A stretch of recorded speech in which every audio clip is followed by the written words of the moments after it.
Morning, Dr. Rai. Good morning to all of you. Morning. How are you? I'm doing good. I'm good. Good. Good morning, you. Dr. Rai. Good morning to all of you.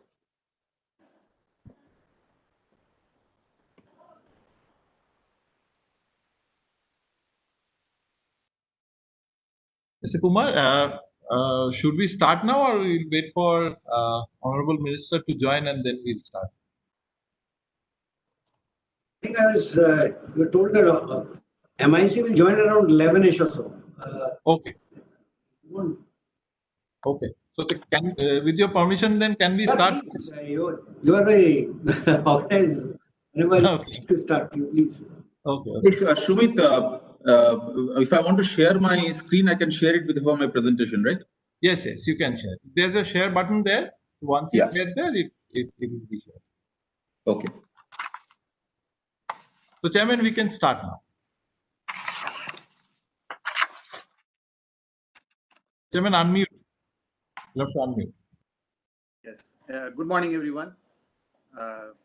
Dr. Amit Mitra, Honorable Minister in charge, will be joining us shortly.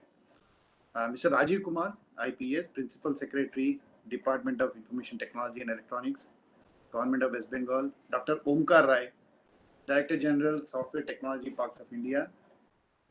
Mr. Samir Gadde, President, Cisco India and SARC. Mr. UB Praveen Rao, Chief Operating Officer and Member of Board, Infosys. Mr. Devasis Chatterjee, Chief Executive Officer and Managing Director, Mindtree, and Mr. Deepankar Chakravarti, my co-chair of CII Eastern Region ICT Subcommittee, and also Executive Director, Technology Optimization Lead, PricewaterhouseCoopers.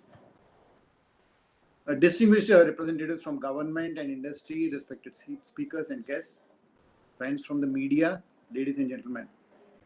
A very good morning and a very warm welcome to all of you to the inaugural session of the 19th edition of ICT East under the theme Emerging Technology Engine for Sustainable Growth.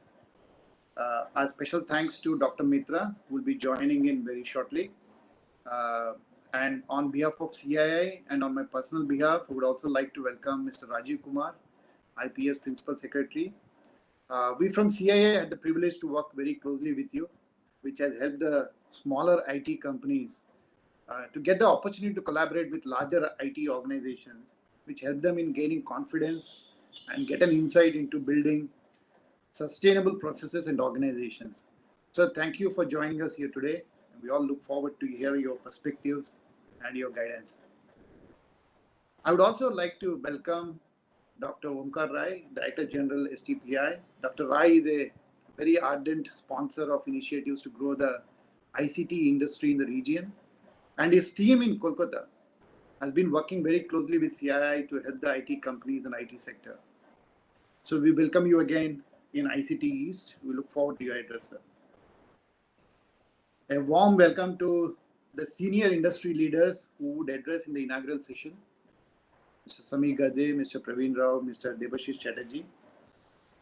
They are on the front line leading the digitalization charge globally and helping everyone, people, businesses, governments, cities, to adopt emerging technologies, whether these are artificial intelligence, advanced data analytics, IoTs, human-like technologies like robotics, cobots, etc., and also use them in a safe, secure, and very importantly, ethical manner.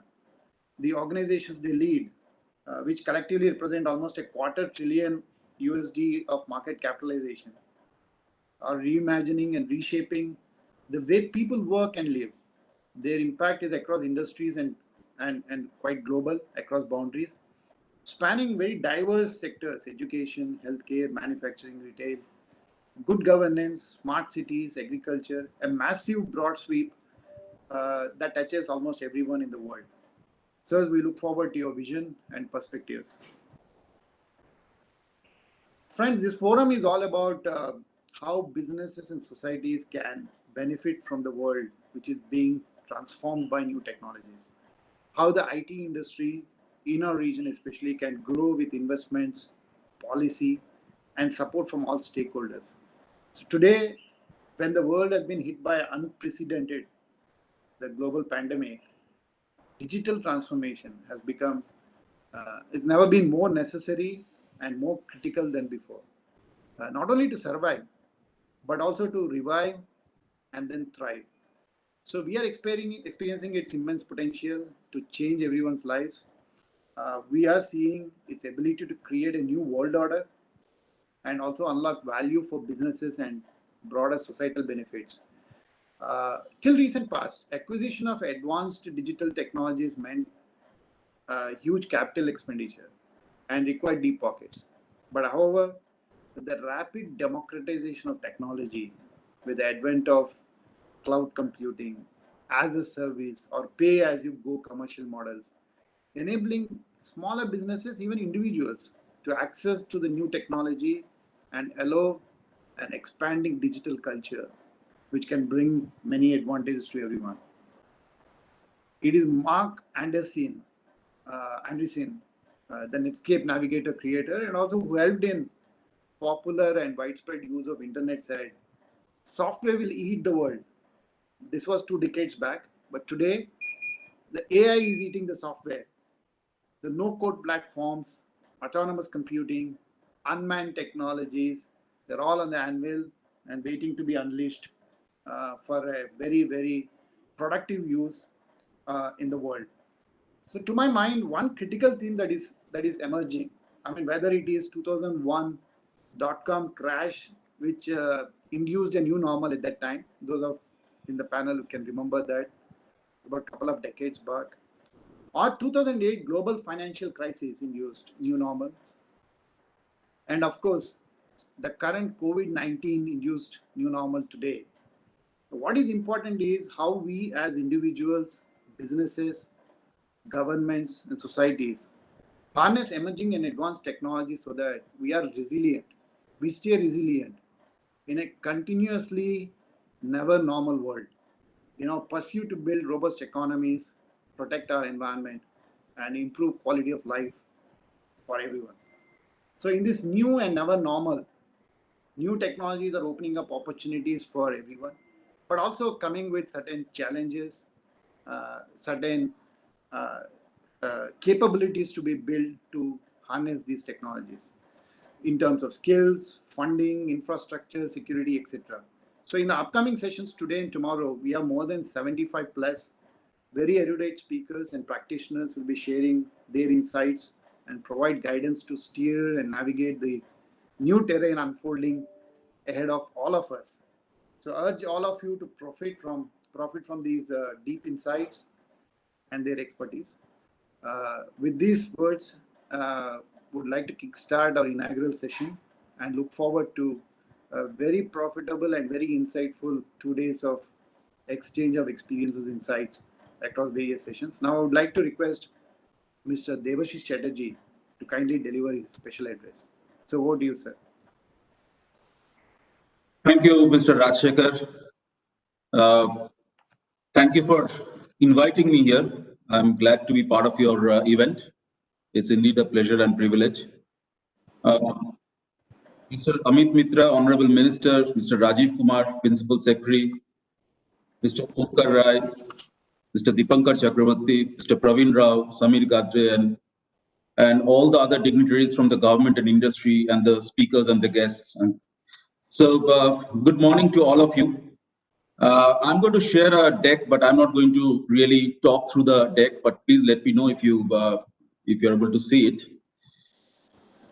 So what I have done is, I think Mr. Rajshekhar covered a few things on technology which are very pertinent in these days. And what I will do is I'll just talk about a little bit about what this pandemic has done for us in the current scheme of things. And as Mr. Rajshekhar rightly said, there has been a lot of other downturns in the past, but this downturn is very different. A lot of things actually happened in the last 6 months. And it's there are a lot of bad things, there are a lot of good things. But if you look at technology per se, it is always an angel in terms of distress, in times of distress. And the world GDP has been dropping we have come to a situation where the current the recovery, whether it is a single hit recovery or a double hit recovery, irrespective of how we recover, we will probably take at least 2 years to reach to the 2019 Q4 growth levels. And industries, societies across the world, across the globe has been impacted. However, we always say that, and this is a quote from Winston Churchill, who said that never let a good crisis go to waste. And this is so true. And I will probably explain some of those things as we go along.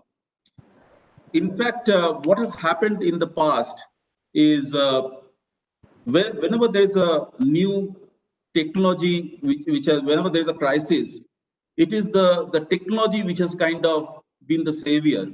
And if you look at what is happening right now, the digital is getting accelerated, and I think the world is getting redefined in terms of many of the things that we do, and I'll come to that in a moment. But I just want all of you to reflect in terms of what really happened in the last financial crisis. If you look at the last financial crisis, a lot of large banks fell during the 2008 crisis. But at the same time, it also gave rise to many of the digital banks.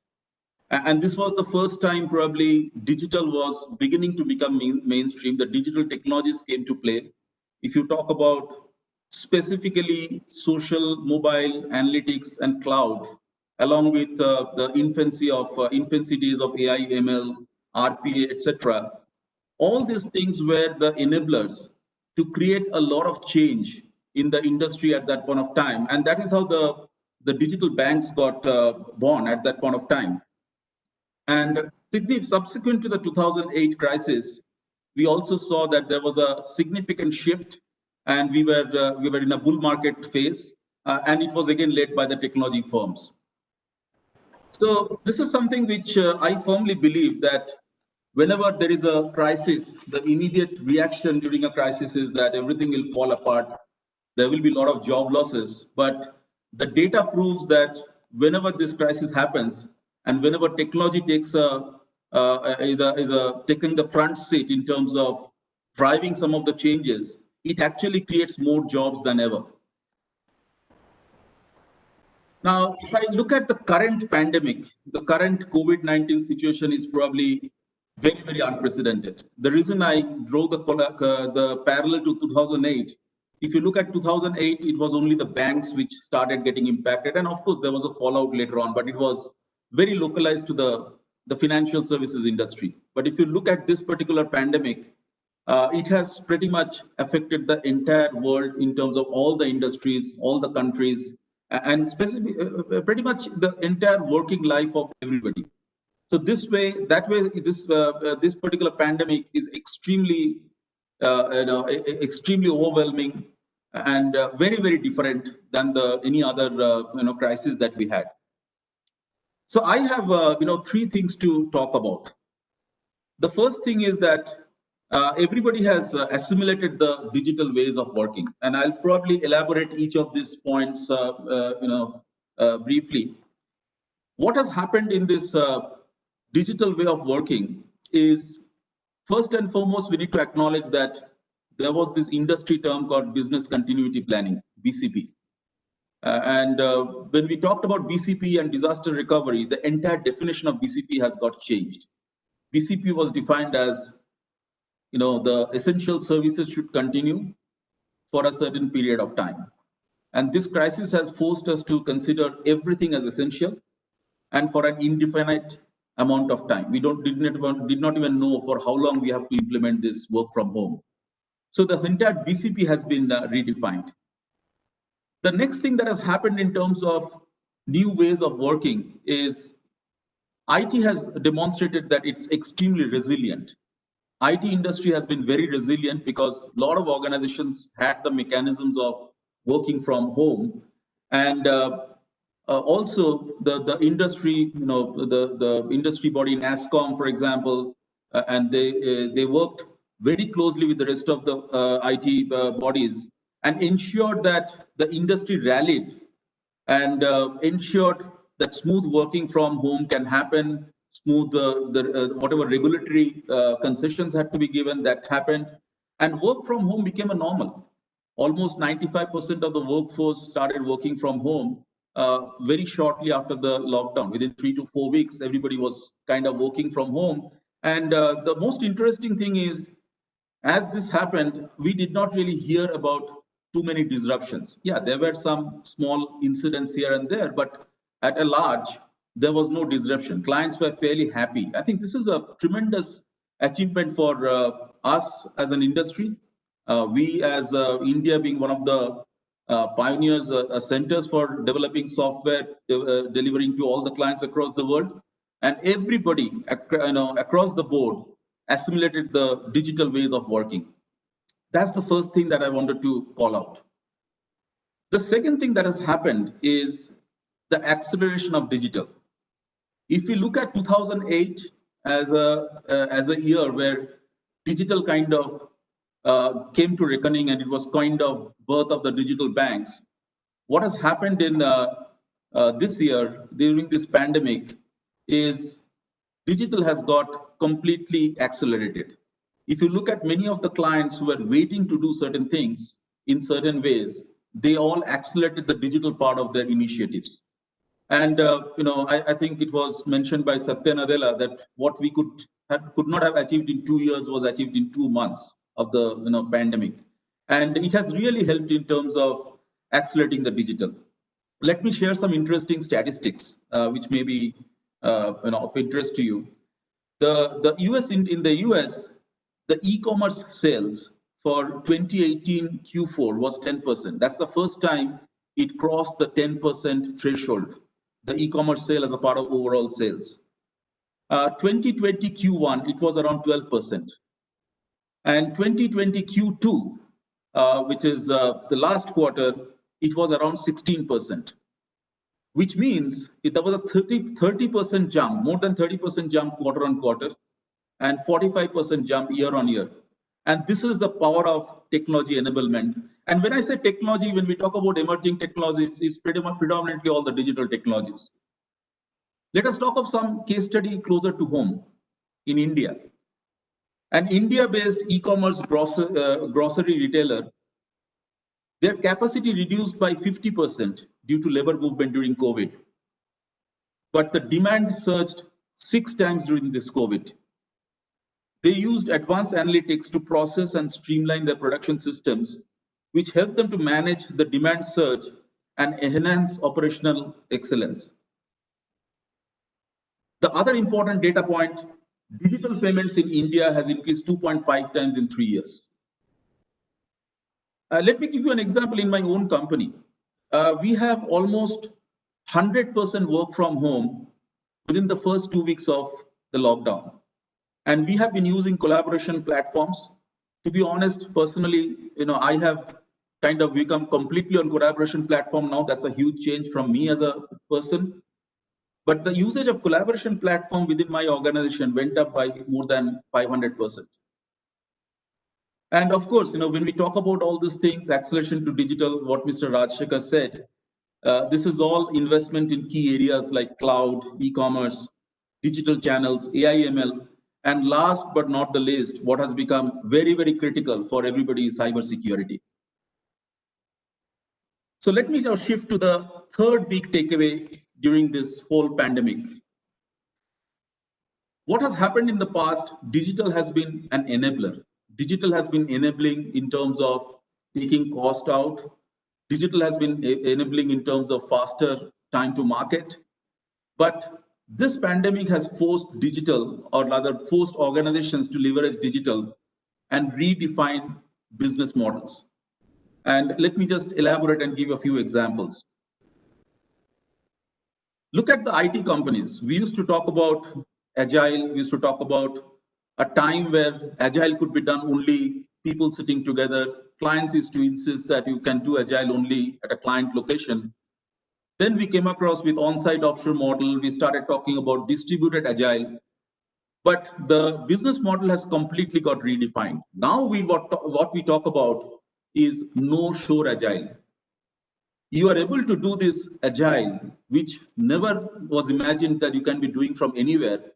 People are sitting at their homes, working from home, doing stand-up calls, and they are delivering agile, and which customers also are realizing. So it's almost like a no-shore agile, which is a completely new way of a new business model that we have evolved.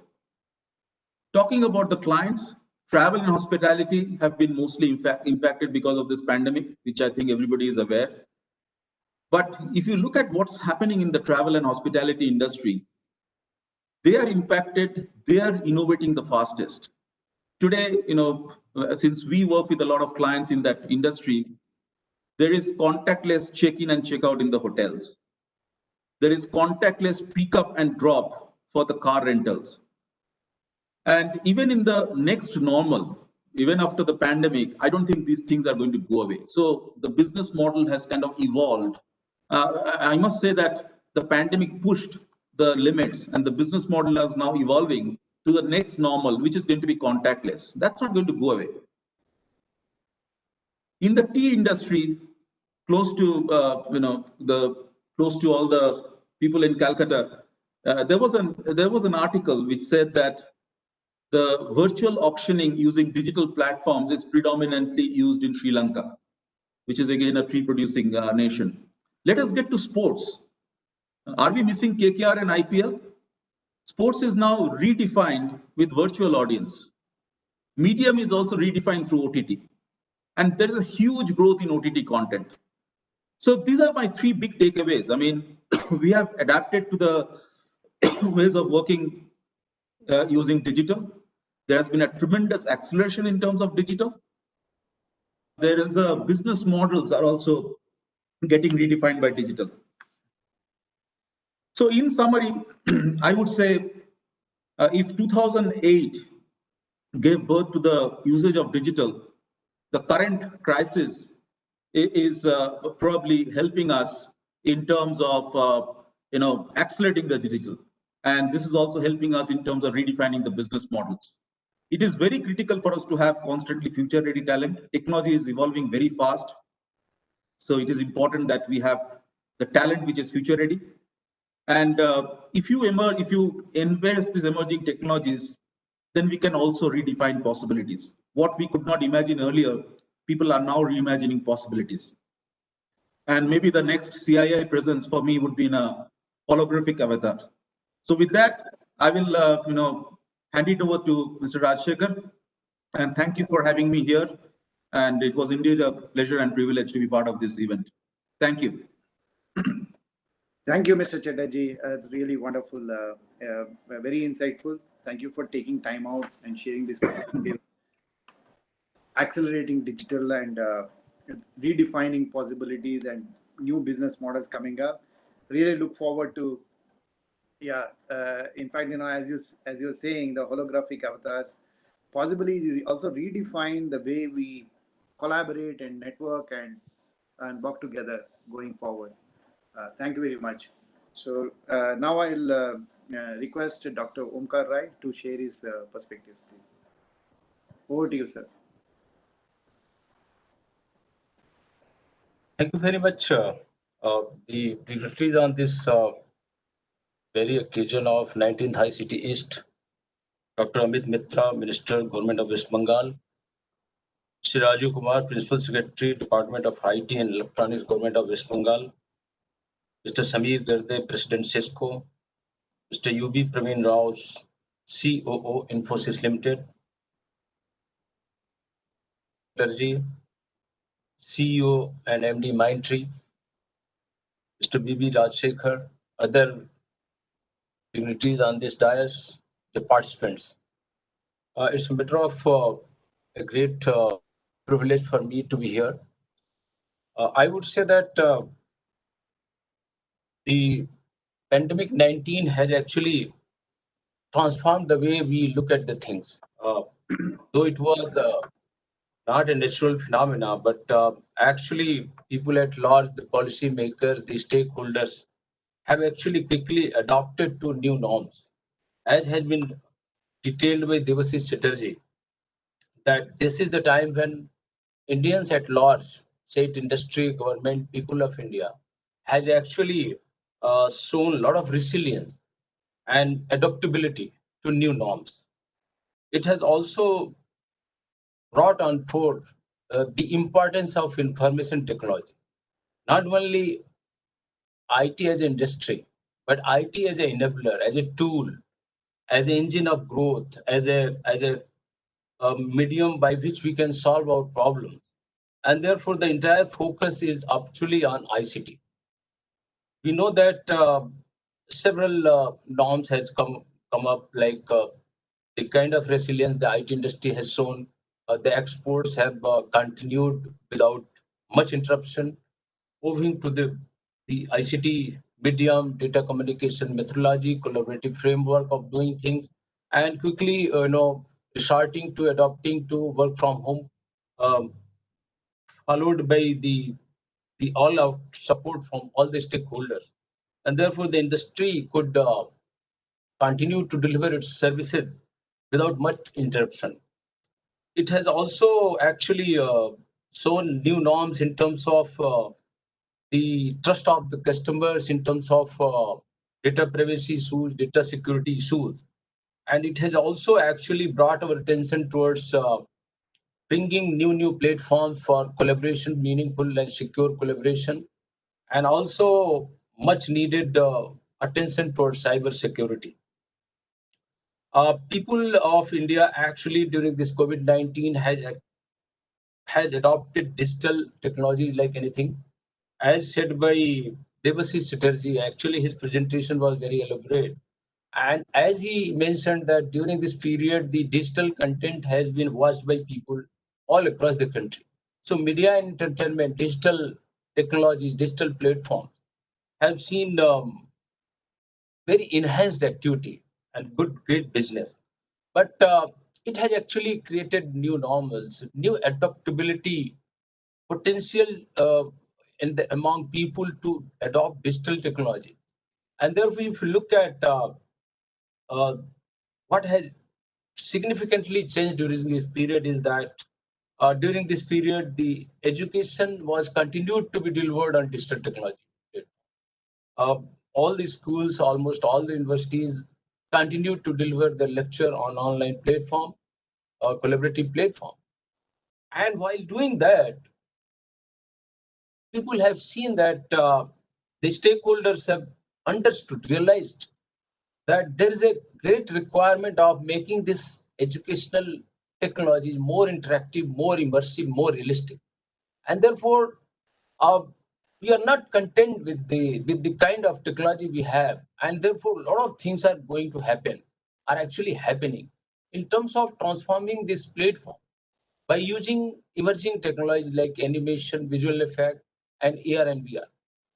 Similar things are happening all across the sectors, cutting across the sector in terms of development of skill platform, so that people can actually get skilled uh, by using these kind of immersive technologies uh, in advanced areas like undersea maintenance and all. And therefore, strategic sector, heavy industry sector, all these sectors are actually now very keen to resort to adopt to these kind of technology in times too. Same is the thing for the medical technology. We have our training capacity, our educational capacities and strength and infrastructure is so limited. And therefore, people have started resorting to new norms in terms of adopting these technologies, in making skilling better. How we can create a real operation theater without actually operating anybody. How the nurses, the paramedics, the doctors, the surgeons could get to know the new technologies without actually operating a patient on the table. These kind of things are now coming. I mean, telemedicine has been the norm, but now the new norms are uses of a very deep uses of the modern technology, emerging technology in transforming the entire digital platform we had till such time. And therefore, it has shaken up the entire thing. This pandemic 19 has actually shaken up our entire thinking process. Same is true for the adaptability towards gaming and media entertainment, esports, and all. And therefore, it has actually created a kind of great market, great scope for these kind of areas to grow, like educational technology, game technology, financial technology, medical technology, media and entertainment, and such other technology which are in play. We have also seen that during this period, the people started collaborating. This collaborative process of collaborative platform has actually seen much activity. So many things have happened. People have actually interacted more with each other, collaborated more with each other than we used to do in past before pandemic 19 time. And therefore, the quality output, the productivity of the resources, the people have actually enhanced. I'm not saying that COVID-19 pandemic lockdown was desired. I mean, it happened because of a reason. But during this period, we have shown that we can adopt new norms, we can show resilience, and quickly resort to new things and make the things better. I would come back to the kind of work that we are doing. Right? Software Technology Parks of India actually have been planning to create centers of excellence in emerging technology for a long time.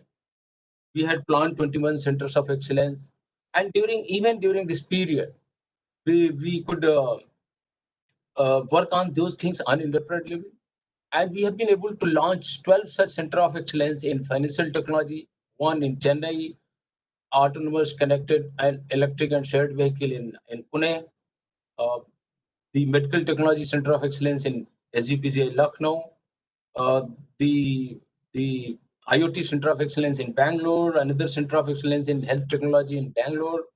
We are going to establish one more Center of Excellence in industry enhancement of efficiency in industrial sector. And if Mr. Somsat Sange is there, I mean, we are working with the Hewlett Packard Enterprises for that matter. We are also we have also opened a center of excellence in augmented reality and virtual reality in Bhubaneswar. In Northeast, in the chief mentorship of Mr. Viren Ghosh, who is the head of technical, we have opened two center of excellence, in one in augmented reality and virtual reality, gaming and animation in Shillong, another in emerging technology in Imphal, in agri-tech in Guwahati. All these centers of excellence are actually being created, established, and managed and run by in collaborative manner. We are roping in the industry leaders, IT industry leaders. We are, seeking their support and services at the chief mentor, and the entire administration, management, and implementation of the scheme and the project and this incubator is being actually led by the chief mentor himself. I just don't want to recite names, but the industry leaders from all across the country were veterans, and they are actually working with us, helping us to achieve the objectives under this scheme. I would say that time is very interesting and also very challenging, and we have to work together to make sure that we are able to capitalize on the strength that IT services industry of India has, and the kind of opportunity that we have ahead, and work together to make sure that the young boys and girls, the startups of this nation, are properly mentored by the people like you, those people who are working the IT industry in R&D, in leading the things, in developing the technology. And therefore, if we are able to bring together the leaders of IT industry, the people who are into R&D and product development, and with the young boys and girls, I'm very sure that the kind of ecosystem that is picking up, taking shape in this country, and the kind of enthusiasm uh, which is being witnessed and seen in the young boys and girls of this nation, I'm very sure that we'll be able to create that kind of environment ecosystem which would allow them to convert their ideas, their dream into technology products, software products in times to come. I would say that conclude with that the government of India and other stakeholders, state governments at large, have actually shown a lot of readiness, and they have actually worked very hard to make sure that things become easy for the people, uh, particularly for the industry. And therefore, the entire work from home uh, initiative or requirement was actually met very enthusiastically by the governments, SDPI, Department of Telecom, and state governments for that matter. We all work together. During this period, the ministries have risen up. Almost all domain ministries are trying to see what kind of problem they have and how they can get those problems solved using the startup young boys and girls of this nation. And therefore, you can see a lot of challenge programs are happening all across. The kind of call and the kind of stress that Honorable Prime Minister of India has given for vocal for local and for Atmanirbhar Bharat, the self-reliant nation, is being met with the lot of initiative by domain ministries and the government bodies at large to make sure that his call, his vision is realized in times to come. I would say that these kind of vision can only be met if industry works together, and the kind of collaboration that is being seen and witnessed, uh, where industry leaders, academia, the governments at large are actually collaborating, communicating with each other, working together to achieve this vision. I'm very sure that we will see a new India, which will be actually self-reliant India in times to come. I would congratulate CII for organizing this, and I would extend my gratitude for affording this opportunity to me to be here. Thank you very much. Yeah, thank you, Dr. Roy. Thank you for taking time out and participation and your perspectives on how the new emerging technologies can help people skill better and the applications and very deep applications in healthcare, education, fintech, leading to productivity benefits and adapting to the new normal and be resilient. Thank you very much. The Honorable Minister has joined us. Special thanks to Dr. Amit Mitra. Welcome, sir. He is the Honorable Minister in charge, Department of Information Technology and Electronics, Government of West Bengal. Thank you for your august presence on this virtual platform. Sir, your contribution to the growth story of Bengal is well known, and especially your tireless efforts have helped Bengal achieve a number of laurels. From the industry point of view, we congratulate you and also thank you for always being a great supporter and standing by the industry for a resolution of all issues. We look forward to your perspectives on the advantages of investing and doing business in Bengal. Now I request Mr. Praveen Rao to share his perspectives. Thank you.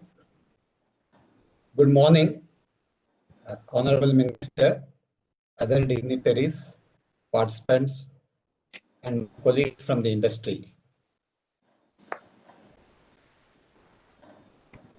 Dealing with COVID-19 and its aftermath is one of the most biggest business challenges of our times. We continue to see impact on lives and livelihood. We have seen over 30 million positive cases globally, close to 1 million deaths. We have seen record unemployment, record GDP contraction, and so on. Yet, there is no denying the fact that this pandemic is acting as a catalyst for change, economic change, societal change, changes in the corporate world, and even personal change as well. The scale of change and the speed at which it has happened is unprecedented. It is forcing all of us as leaders and corporates to reimagine every aspect of our business, who we are, and the impact we want to create. One thing this crisis has clearly demonstrated is how critical technology is to our lives. We have seen how technology has helped in dealing with the pandemic, be it testing, tracing, tracking, or even accelerating vaccine development. We have also seen how technology has been used to keep workplace safe by ensuring compliance to masks, through face detection, heat maps, compliance to social distancing, and so on. Technology has also enabled us to work from home seamlessly. We are seeing digital in everything we do. We have seen huge uptick in online learning. E-commerce has hit the roof. People are becoming more and more comfortable with teleconferences, telemedicine, teleconsultation, and so on. It is also evident that companies which had digitized earlier have been able to deal with the pandemic much better than others.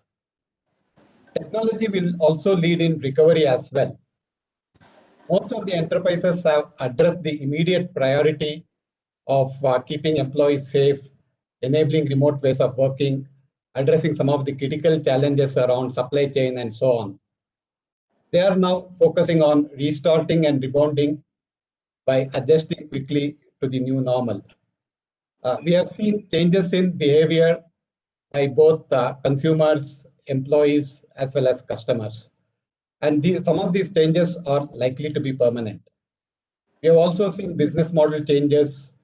We have seen disruptions as well, many of which will probably be irreversible.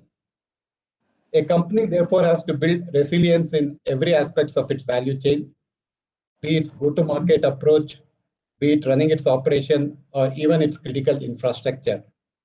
Vulnerabilities in any area will have challenges, will challenge the company in terms of its ability to survive and thrive. Technology has a huge role to play here. Even prior to COVID-19, we saw a lot of tech-led disruptions driven by rise of cloud, evolution of open software, then consumerization of enterprises, and also democratization of algorithms and machines in the workplace. We have also digital technologies will therefore be at the core of the new normal, enabling enterprises to meet the changing needs of their customers, at the same time improving the agility and efficiency of their operations. We see unprecedented embrace of digital in the next 18 to 24 months. Digital pilots and initiatives will move into full-fledged implementations. We'll also see accelerated development of next generation remote working technologies like augmented reality, virtual reality, and so on. So what does all this mean for us? Obviously, all this will have an impact on work, workplace, as well as workforce. Given how far we have moved into the digital space, it's hard to imagine people coming back to the full brick and mortar alternative. Future will therefore be a hybrid model with flexibility to work from home or work from office, or in fact work from anywhere in a seamless manner. So from that perspective, the notion of workplace will change. So we'll probably move from big corporate headquarters where thousands of people commute daily to having multiple smaller hubs in different parts, connecting with the people, where people are able to connect with each other as well as other hubs virtually.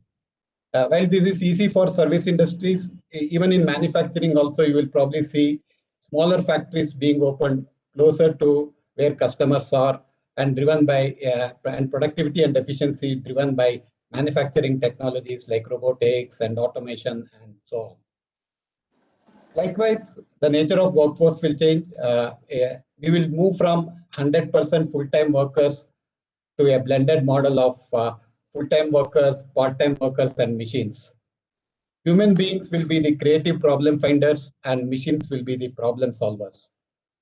The nature of workforce will also change. There will be different, we have to cater to different personas. Some people will be comfortable working from home 100% of the time. Some people maybe want to work in office. Some people will want to have the flexibility to work from home as well as work from office. We'll also have different talent models as well. We'll be able to employ gig workers, part-time workers, and so on. So from that perspective, there'll be huge access to niche skills, niche talents, and it will also help in diversifying the workforce. So that's a huge advantage, and so those are some of the changes we need to think about. Lastly, I think even from employees' perspective, given how pervasive technology is, in some sense, every company will be a technology company. So that means that every enterprise has to invest a lot of time and effort in terms of reskilling their workforce, make them digitally literate. And so, and you have to do it in a different way. Just like we are moving into a hybrid work model, even learning will also be hybrid. It will be partly online, partly virtual. It can be a combination of both. And enterprises will have to define learning paths for their employees. You have to cater to different personas based on their needs. You have to invest in learning management tools. You have to provide them access to talent, access to content in real time. Content should be relevant. People should have ability to access anytime, anywhere, on any device, either bite-sized or full-size programs and so on. You need to also create playground for people to experiment, make learning fun, and have immersive experience and so on. These are some of the things that we need to think about. Now, lastly, I just want to touch upon what does this mean for India. India has many challenges. I mean, we have challenges around low productivity.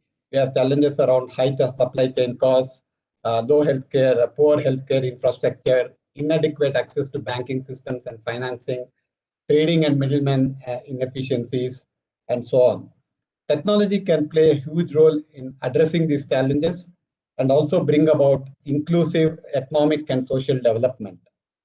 Recently, NASSCOM partnered with McKinsey and produced a report. We talked about how by better utilization of data, AI, and digital technologies, one can add about $450 to $500 billion to India's economy by 2025. This is roughly 10% of the 5 trillion economy that we are talking about. So technology, therefore, has a huge role to play, and it has applicability across industries. Let's take healthcare, for example. Today, healthcare, I mean, this pandemic has clearly demonstrated how inadequate our healthcare infrastructure is. In fact, if I remember right, Nandan talked about this pandemic being the WhatsApp movement for healthcare in India. So we have to, technology can play a huge role in terms of addressing healthcare challenges around access, affordability, as well as quality of healthcare. The newly launched National Healthcare Mission hopefully will address many of these aspects. Similar to healthcare, agriculture is another area where technology can have a huge impact. Today, more than 50% or nearly 50% of India's population depend on livelihood on agriculture, whereas it contributes just about 20% to India's GDP. So it's a huge opportunity to improve productivity of agriculture through precision agriculture, digital farming, use of technology like IoT, analytics, satellite imagery, cloud, and so on.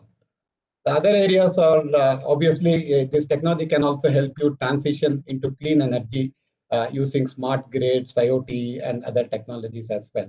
Likewise, I can keep on talking. I mean, there is applicability of technology in every sphere. So my sincere hope to summarize is this COVID is actually a tipping point in the digital transformation of the enterprise.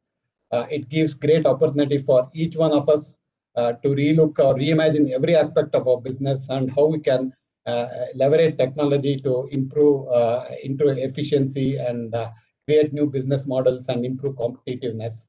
It's a great opportunity for us also to leverage technology to bring about more inclusive growth, bring about economic and societal development in India as well. So I think as Debashish said in the beginning, he quoted Winston Churchill, you never let a crisis go waste. I think it's important for all of us as leaders to ensure that we use this crisis to our advantages and have a better place going forward. So thank you very much. Thank you for giving me this opportunity to speak at this event, and look forward to more interactions. Thank you. Thank you, Mr. Rao. Thank you for the perspectives and especially leveraging technology for inclusive growth at a massive scale. The numbers that you shared and the possibilities are quite really significant. $450 billion by 2025 potential, almost 10% of the GDP, and of course impacting almost everybody across really sectors which require the attention: healthcare, agriculture, energy, and so on and so forth. Thank you for your perspectives. Let me welcome Mr. Samir Gadde, President of Cisco India and SAARC, for his perspectives. Thank you, Raja, and thank you for inviting me for this event. And good morning to everybody, Honorable Minister, Mr. Rajiv Kumar, Principal Secretary IT, and all the other dignitaries. While they pull up my slides, and if they're, let me just say this is one of those crises which has forced everybody to look at the world differently. And while every business has been impacted in some way or another, the hurt and the growth have not been kind of evenly distributed. If there is a problem with sharing the content, I can continue to just talk, Raja. It's okay without the content also. Yeah, I think That's fine. Sumit, can you share the slides? No worries, no worries. It's okay. I'll continue. We have started sharing. It's getting uploaded. Okay. So I think the industries which have been tremendously impacted in these times, most of us have already spoken about it. I heard Debashish, I heard Praveen, and Mr. Rai also talk about it. But clearly, if you look at the travel and tourism industry, probably staring at a loss of around $65 billion. The manufacturing sector, which saw some deep declines during lockdowns when factories were shut down. But with the country opening up, the sector is starting to see some recovery. But it's happening slowly. I do believe there'll be a wave of consolidation, which was already happening, but it'll probably get accelerated during this COVID-19 time. Ships which left the shore, if there were 10 of them, probably we'll have 3 or 4 of them at the end of the other shore. Similarly, I think the retail sector demand is starting to pick up, but there's more need than ever before for retailers to reinvent their business models. If you can go to the next slide, please. On the other hand, I was on a forum with a consulting company where there were a lot of CEOs, a lot of them from the foods business, from pharma, from telecom, from e-commerce, and all of those industries are actually seeing unprecedented demand, right? And sales are looking up for them. So I think it's a mixed bag, but there's 1 or 2 or 3 common themes that we are seeing emerging, right? Firstly, that BCPs of most organizations were probably not developed enough with this kind of a pandemic in mind. There was no backup country or backup location in any country which was available. So to accommodate the radical measures that this pandemic has necessitated, many organizations had to come with strategies to keep their employees safe, both physically and digitally, as well as become productive overnight. In some cases, this involved quick investments into work from home technologies and infrastructure that allowed their teams to stay productive securely. Most businesses, in my opinion, have grappled with drastically reduced liquidity and purchasing power as a result of the reduced consumer demand and diminished consumer sentiment. I think the other piece that we are seeing significant disruption in is supply chains all over the globe, right? Not just within a country, but across the world. We've seen supply chains being disrupted significantly. So I think even for investing in new areas and pivoting to new areas of growth, there were challenges with lending and liquidity. All of this essentially means every business will need to deploy different tactics, different strategies to bounce back. To ride out of this period of uncertainty and diminished economic activity, many businesses have taken drastic and creative measures. And I was talking to the CEO of a large alcohol company, and I think they have used the spare capacity to manufacture 3 lakh tons of sanitizers in 60 days. Now, is that a sustainable thing? Maybe not. But many businesses have taken those drastic and creative measures. And now that the lockdown has lifted for most part, we are already seeing green shoots, and hopefully this will continue. Which is why now is probably the optimal time for businesses to think about their future strategy for survival, for return to growth.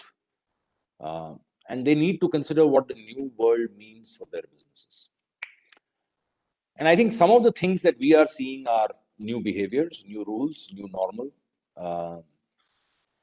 businesses, consumers, and as a country, we need to probably evolve into new rules, new behaviors, and new norms. A different world is emerging, governed by certain trends rising from shifting consumer behavior. People are a lot more conscious. You go back a slide, please, if you don't mind. Otherwise, just take off the slides. Don't worry about it. People are a lot more conscious of their hygiene, more self-reliant, independent, and more digitally dependent. Can you remove the slides, please, if you don't mind? It's okay. I'll talk through it. Don't worry about it. Just remove the slides. Don't worry. So what is this giving rise to? I think is giving rise to contactless, connected in a digital world, where consumers are preferring to stay home and shift all their activities like working, shopping, learning, even filing taxes and important documents online, right? Typically, outdoor events are evolving with these new rules too, social distancing at concerts, contactless restaurants, coffee shops, where you place an order and pay through an app and go pick it up directly. So businesses will need to understand this new world and growth opportunities it brings. They need to learn to pivot and adapt quickly. I think this is probably one of the most important learnings for me, at least in the last 6 months. I'm sorry, but can you take off the slides, please, if you don't mind? This is an opportunity to refresh and reimagine your businesses and identify your place and role in this new norm, right? And I've been thinking about, what businesses can do at this time. And funnily enough, I've kept going back to some of my own travels, right? Maybe it's just because I miss traveling right now a lot. But if you think about it, the changes we are experiencing today are like adventures we had seen on television or in movies, right? And they can teach us some really valuable lessons. How to adapt to rough and unpredictable times. Traversing challenging landscapes and working together to reach, places which were unreachable for us earlier. That's why I've broken this into 3 things, right? To take care of how to successfully navigate this new world into 3 ultimate adventures, really. One, I think, is clearly about divesting to reinvest, right? I think areas which we believe as the waves get bigger, instead of resisting, we need to go with the constant ebb and flow of the sea. In terms of this business, this means basically that as the pandemic disrupts existing business models, rendering some of them obsolete and necessitating the evolution of others. So you need to divest in areas which are not important anymore. Cash flows are the most critical aspect today for survival at this time. I think most organizations are looking at what is the runway in terms of cash flow that they have, small or big. While cost reduction and preserving cash is a short-term goal, it is critical to relook at your investments in new growth areas for the long run. I think a lot of these shortcuts of manufacturing masks or PPEs or sanitizers by companies which were not in that core business are extremely short-term measures. We really need to look at where you want to pivot as an organization. So divest from areas which you don't think will be relevant in the future, given the new rules, and invest in areas where you think the business needs to go. And I think the second piece is going to be about plugging the gaps that the pandemic has created through technology or by reskilling, right? The pandemic has essentially created a divide for companies. There are gaps in reaching and anticipating the needs of these new digital consumers, enhancing the virtual consumer and employee experience, lack of digitally literate workforce for the future. So digital technologies can help plug those gaps, which I will elaborate on a little more later. We're also seeing gaps in skills, in competencies, in connectivity, in policies, which also need to get addressed. So given the magnitude and the complexity of these challenges, I think one of the things that I'm noticing is that partnerships are going to become very, very important. So I think the 3 things that we are looking at is 1, divest to invest, Figure out how technology can help you and improve your talent. And number three, how do you leverage partnerships? So no one company will be able to solve the problems that we will face going forward. So I think it's going to become really important that private-public partnerships happen, private partnerships happen. Competitors don't think of themselves as competitors, but look at areas in which they can collaborate. Now let's look at technology and what it means for us. At Cisco, we recently deployed a virtual ICU cart that actually allows doctors to treat patients without needing to expose themselves. I didn't realize this when I went there. It takes doctors approximately 35 to 40 minutes to get in and out of a PPE kit. So this card actually saves a tremendous amount of time and gives them more time to see more patients. So as technology becomes the core of the new normal and consumers increasingly turn digital, the demand for cloud-delivered, scalable, secure, and simplified technology will increase. And we will see some very interesting use cases emerging from this catalyzed adoption. So we'll see initial focus will be on streamlining the hurdles of going virtual for all sorts of experiences. I mean, CII has gone virtual now. Broadband connectivity, 5G will become really, really important in the future as more and more people go digital. And I think Mr. Omkar Rai, Dr. Omkar Rai also talked about this. Security is going to be probably the most top of mind for everybody, to secure devices, to secure users. And you'll have to look at the efficiency of your operations. You'll have to optimize your supply chain. You'll have to look at customer experience and management. All of these can be, in today's world, solved with technology. And lastly, I think employees. We are already seeing the benefits of work from home. And I feel to take this mainstream, seamless experience in security will become really, really critical. But at the core of all this, I think somewhere in the theme for this virtual is sustainability. I think sustainability needs to be the underpinning factor for all of this.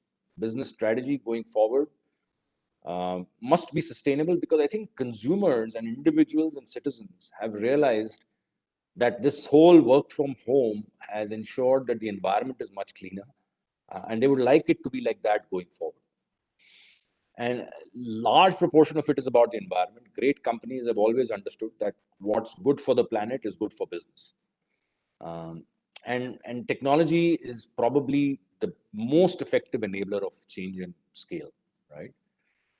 Digital technologies actually can help reduce global emissions by 15% by 2030, while being responsible for only 1.4% of the global emissions. So I think it's really important that we look at this.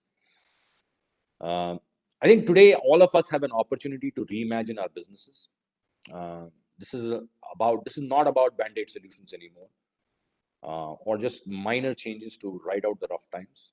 This is about reimagining the possibilities of what your business can become in the longer term.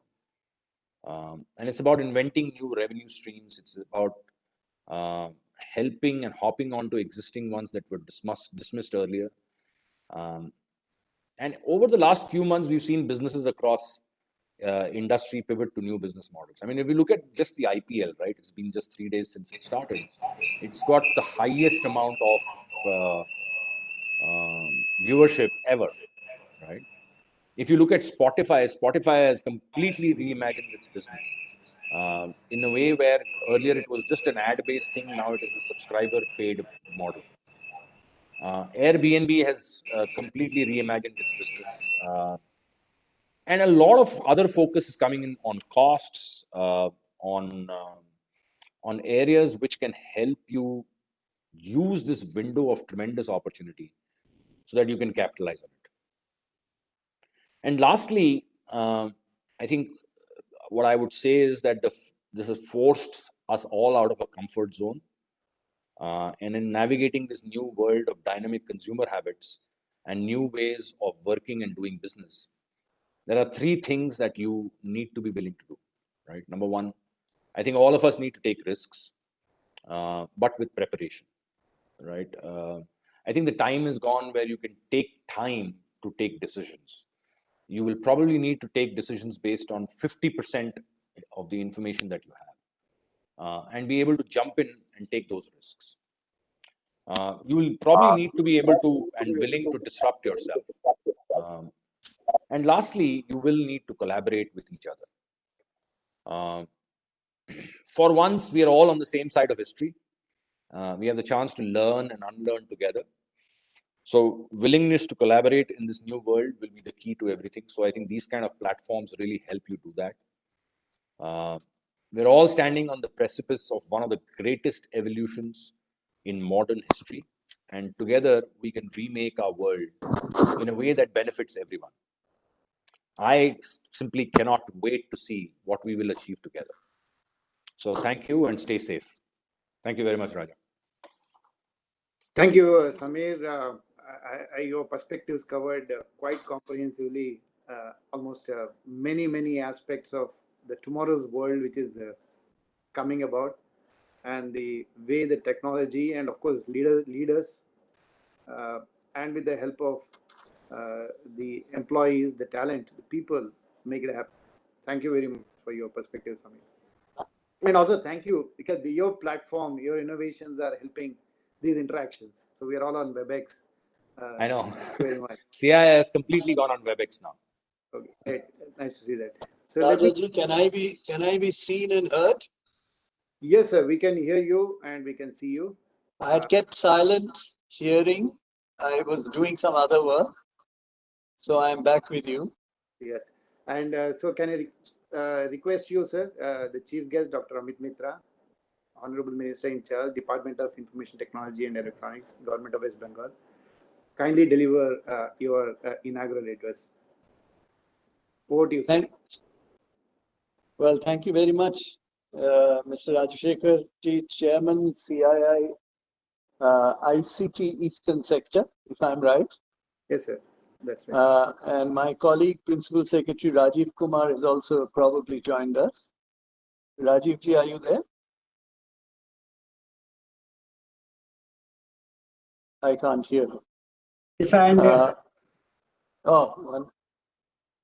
Rajiv ji is here too. Yeah. Dr. Omkar Rai, DG Software of the Software Parks. Thank you for joining us, Dr. Rai. I did hear Mr. Samir Garde. I have known your company for a long time. I've had the opportunity many years ago to interact with Mr. Chambers, and I have visited your company in your headquarters in the United States. I'm very familiar, and there is a good friend of mine who used to be head of government relations who worked originally in CII, I think, Mr. Garde. I don't know whether he's still there. Yes, he's still there, sir. Harish Krishnan. Yes, Harish is we traveled to Germany together when he was on the CII delegation. I was heading the business delegation of CII and FICCI. So he's a wonderful guy. Harish is still there with us, sir. Thank you. Please convey my warm regards to him. Will do. I also heard Mr. Praveen Rao, board member of Infosys. I have a word for you later.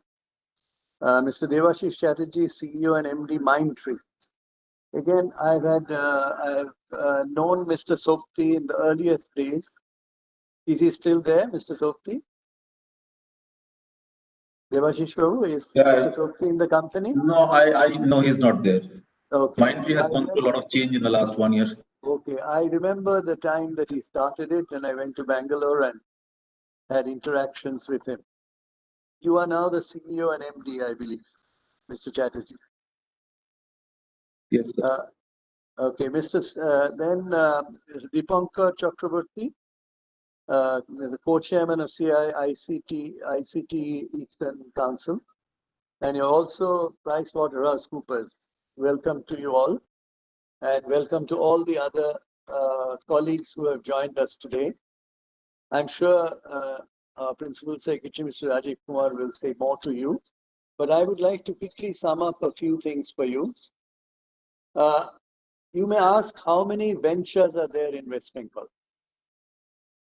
Well, the last count, which may have grown over time, was 2,800 reasonably well-established companies in West Bengal. You may not have known that.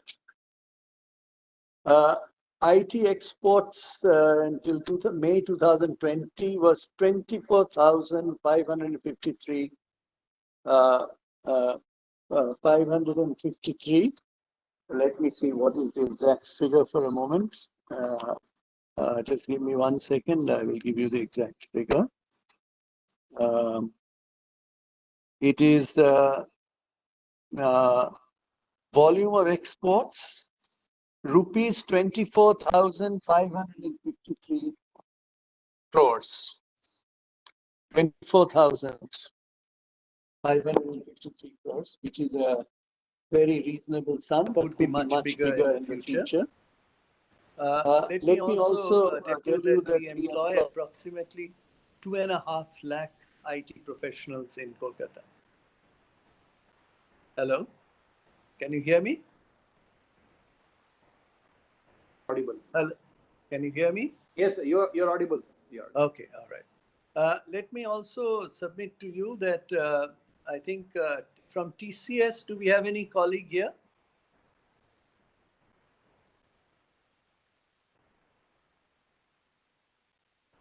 Do we have any colleague from TCS? So not in this panel, Okay. maybe they're in the audience. Okay, but let me tell you that TCS is employing today 45,000 IT professionals in West Bengal. 45,000. If there's anybody from Cognizant, he'll tell you that he's employing 19,000 people in West Bengal today.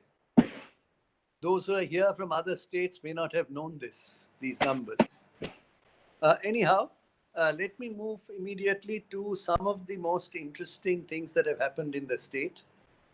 I have noted that in the CII note given to me, which was more of a kind of a global idea, one mention was made of 3D. Now, perhaps most of you do not know that the government of West Bengal IT department has collaborated through Webble with Fujisoft.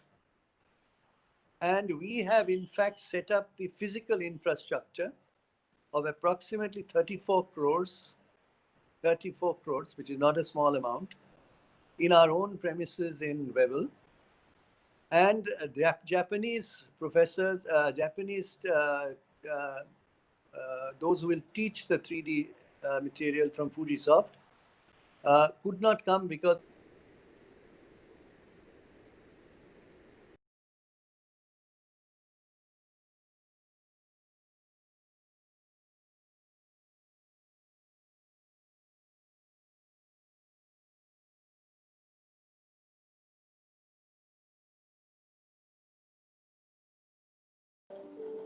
Looks like Honorable Minister's link seems to have. Yeah, I think we have lost him, it seems.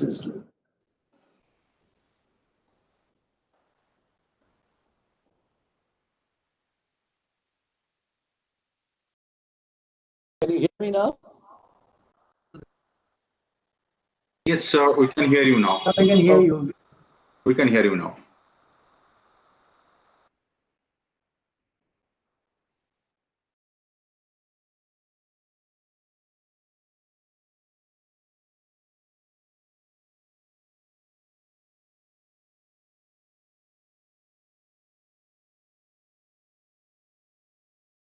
In full Japanese.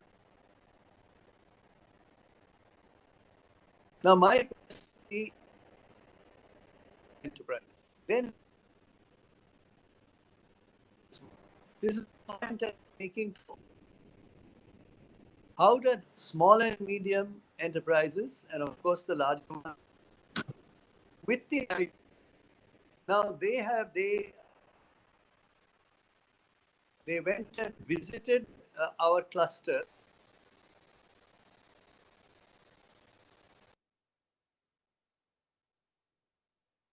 So that the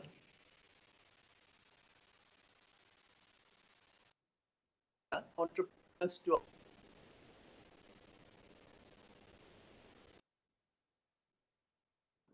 them 3D design. Give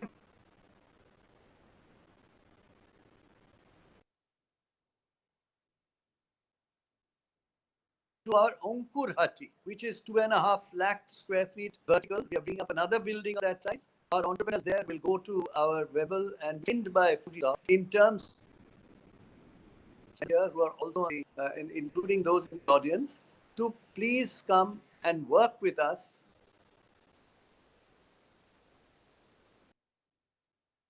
small and medium enterprises, and 3D, which does designing of jewelry, which does designing of fans at the cutting edge and with Japanese collaboration, is an example that we would like you to extend to us, because CII's strength is in manufacturing, and therefore let us try and integrate your manufacturing strength with your IT and ICT strength through an example of 3D. In the same way, in the case of blockchain, we have integrated that with land records in West Bengal. Land records are massive, it's big data. Through blockchain, we are working together. Here again, CII can be of some use. Work towards land data management of big data, so that instantaneously we can work with the land data. Now we are integrating land data registration with all the other steps in a digital format. So that again becomes useful with the blockchain technology. So what you have given me as a note is what theory and professors, and at one time I was one of those people, and also the consultants do. What I'm asking you to do is one more step. Take those ideas into the industry in real time. And Government of West Bengal will cooperate with you, where I've given you the example of Fujisoft as a concrete example, that we have spent 34 crores in bringing our own capital equipment. Fujisoft is sending Japanese to us who will train not just those in 3D capacity, but also design for our MSME. So I'd like to leave this thought with you. The second thought I would like to leave you with is Silicon Valley Hub of West Bengal. You may not have known about it. 200 acres, Honorable Chief Minister herself inaugurated this. We are very happy to tell you that Reliance has taken 40 acres of land, that's Geo, for their data center. Now, this is the future. In that center, they've already tied up with an international company that I cannot mention because that is part of their proprietary knowledge. And they are going to build the state-of-the-art data center. Now, question you can ask is, where is the power going to come from for their data center? We'll be happy to know that aside from the power element, Honorable Chief Minister just announced just about 10 days ago, landfall of undersea cable for the first time in this whole region, coming from Singapore and landing in Digha. That's done by Geo. Of course, others, I'm sure they will lease out for the use of others. So undersea cable is arriving in West Bengal. Land has been allocated and they're ready to do. Now, Silicon Valley Data Center in Rajarhat near Kolkata will greatly benefit from the undersea cable coming from Singapore, which will enrich them and anybody else who takes that lease lines for this purpose. So I appeal to you, please look at building a data center. I will not mention another company, very large IT company, which is also today wanting to create a data center like Reliance Jio has already taken land and building on it.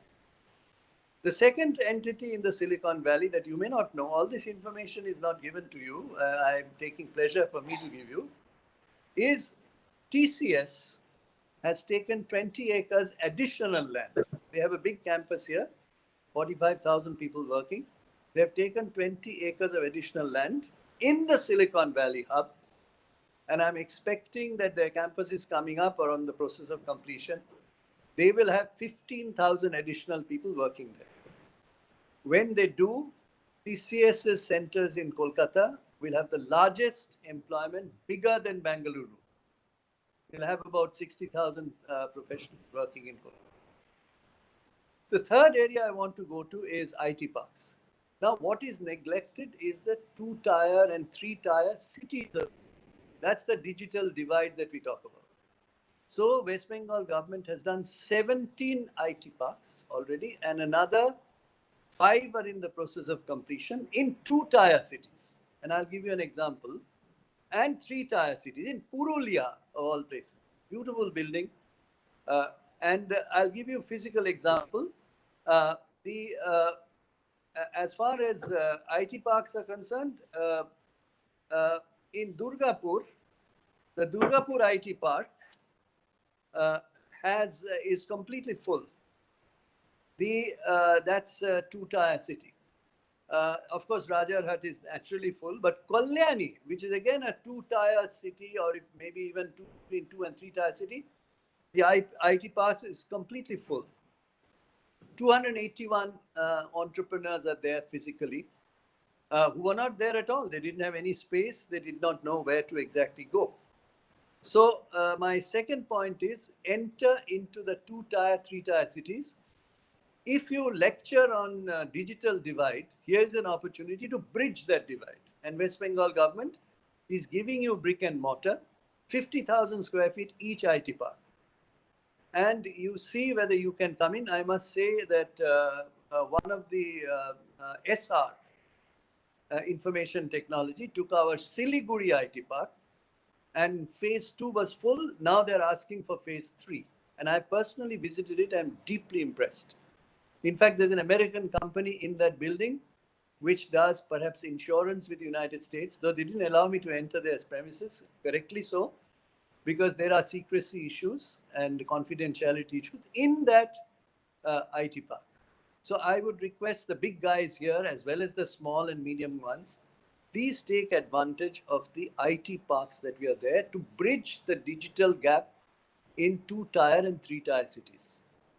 So when you tell us about digital divide, let's see you bridge the digital divide by going to the 2-tier, 3-tier cities of Bengal, for which brick and mortar is available to you. 50,000 square feet in each of the places, 17 already done. Another 5, 6 will be up very soon. And therefore, please give us a hand in stimulating the IT parks in 2-tier, 3-tier cities. Let me turn now to a few more ideas. Cyber Security Center of Excellence. Rajiv Kumarji will tell you more, but in the Webble building, we have set up a Cyber Security Center of Excellence. This has become a very major issue, as you know. I don't have to tell you. You're all experts in this. 471 police personnel were trained in that center in cybersecurity in the first round. Absolutely cutting edge technology, how to be able to deal with cybersecurity in a legal manner. And more will be trained there. If you have any expertise in that, please talk to Mr. Rajiv Kumar, and he can connect you to the relevant people. NASSCOM. I heard NASSCOM being mentioned when I was listening in while doing some other work.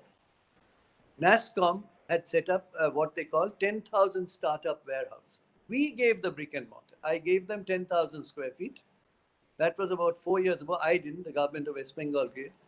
And I'm told that at least 15 people within a short period of time were able to get angel funding or VCs, venture capital. So can you set up, can you help us, CII, which NASSCOM has done, to set up with us? We will provide you the brick and mortar, no problem. But it has to be with the association, because the government cannot work with private sector in the same way. You can bring private sector entities into the warehouse for startups. And 15 people immediately got, within about a year's time, successful in getting, which NASSCOM did with us, which a condition I made with the NASSCOM when I came to their meeting. I said, you have to agree to take this 10,000 square feet, start it as your part of your program, and let us see where we go from there. Now we come to animation. You'll be happy to know, which you didn't know perhaps. Webble DQE. DQE is a company in Hyderabad. Happens to be owned by a person from Bengal whom I have known for 20 years, Taposh Chakravarti. He employed, at one time I found out, maybe 7, 8 years ago, that he employed 4,500 animators, of whom 3,000 were from Bengal. So why not in Bengal? So Webel DQE Animation Center was set up. So I'm very grateful that that's a cutting edge area. So any of you work on animation, please make this a possibility of engaging with them. E-office. Today I am able to work from home part of the time simply because I can get on my computer, I can go to e-office. Government of India gave us an award, I'm told by my department, on the e-office, completely digital e-office. We don't have, in finance department, there practically are no thick files. 100 pages to 150 pages from coming over 10, 15 years. They've been digitized. We all work on e-files now, which has become a boon for the pandemic period. I don't know what I would have done with 40, 50 files a day had I had to go through hard files which have gone through 10 hands before they come to me. Whereas now I can simply go to the digital mode and it's all available there. So this is something that I'll be very happy to see. And by the way, all this e-governance of West Bengal, for which it got the highest award in the country from Government of India on e-taxation, was done by private sector. We competitively bid it out. NIC, as the Government of India's arm, as a good company, collaborated in many of the cases, but implementation of the last mile, the pre-last mile, was all done by competitive bidding by private sector. I know TCS got a very large, won a very large bid, absolutely competitively with proper rules followed. So the e-governance revolution of Bengal, for which the Government of India has given us the highest award in e-taxation. E-Afghari, by the way, you may not know what is Afghari. It's excise, liquor. Do you know that all our warehouses, we formed a company, warehouse company, completely digitized. So no order is placed in West Bengal of any liquor by any of the entities at retail level other than by digital processes. Did you know that? And for that, Government of India gave us the highest award. Now I come to the last point. I don't want to take so much of your time. I also have a pressure of a board meeting at 12 o'clock. So let me just submit to you the last point. Karma Bhumi. When the IT professionals started returning to West Bengal at the beginning of the pandemic, Honorable Chief Minister was very proactive in saying, why don't we look at their getting jobs in West Bengal since they've come back, facilitate this. With this idea of hers, on 9th of June 2020, just a few months ago, Honorable Chief Minister launched Karma Bhumi. And Rajiv Kumarji can tell you more about that. What does it do? You skill register. It is a skill registration platform of the IT department, where you come and register. Now you can ask me how many people did register. Well, within a very short period, you'll be surprised to know 36,964. 36,900 IT professionals registered in the Karma Bhumi platform. 27,034 applications have been processed.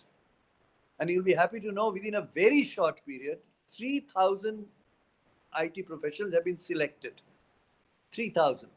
I'm hoping that some of them have returned from Bengaluru or Hyderabad because of the pandemic and were not keen to probably at that time go back. They have found an alternative in West Bengal. 9th of June, Honorable Chief Minister launched this.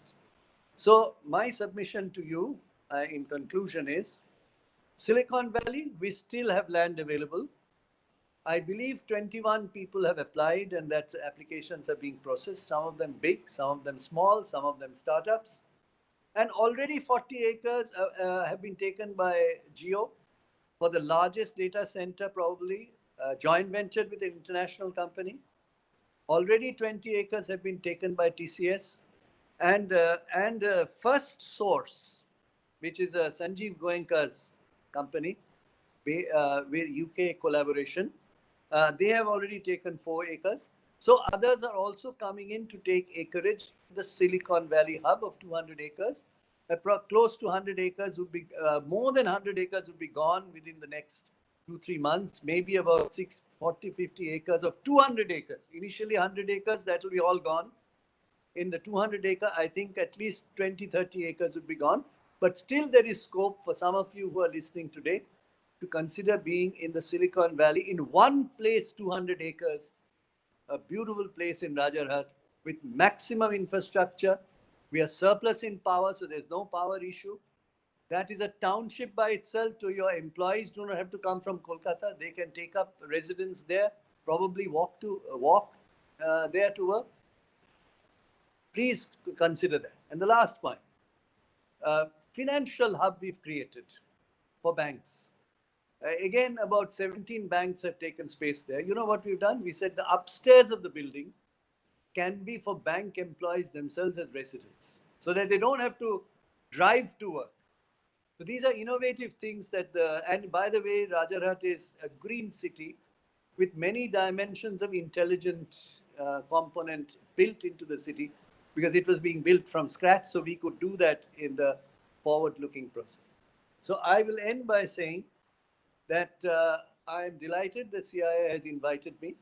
I would like CIA to leverage its capacities in the manufacturing sector to integrate with the IT sector. I mean, machine control was in my youth when I was in the United States. I could see software for machine control, for movement of machines, but that has escalated now into a level that all of you know, it's robotics in automobile companies and so on. We would like to see how small and medium enterprises can be empowered by the IT sector, by the IT professionals, by large, medium, and small companies and startups, so that there is a synergy between the manufacturing sector and the IT sector, much deeper than that we have seen, which will then, I would submit to you, will give us the strength to be able to talk about digital divide being bridged through manufacturing IT integration, which has happened in the West, which has happened in Japan. We need it at a much, much higher level. And finally, don't forget that the 2-tier and 3-tier cities is where the young people are. And I physically saw in Siliguri, in one room, 700 young people with earphones and computers in front of them, speaking in different dialects of Bengali.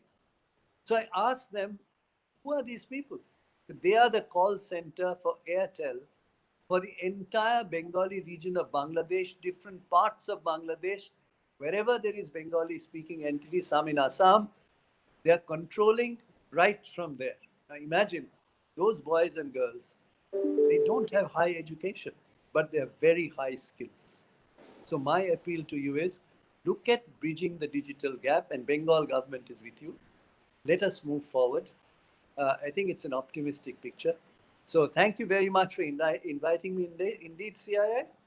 And I hope this has been, the inputs have given you some inspiration to be here with us and work with us. And it's a friendly government. And Mamata Banerjee, the Chief Minister herself, inaugurated this idea that those who have come back, let's see if we can get them jobs. And 3,000 applicants have been selected just in 2-3 months. So with these words, we're using blockchain, we are using 3D, whatever you say in theory, you know, they sound very good in theory.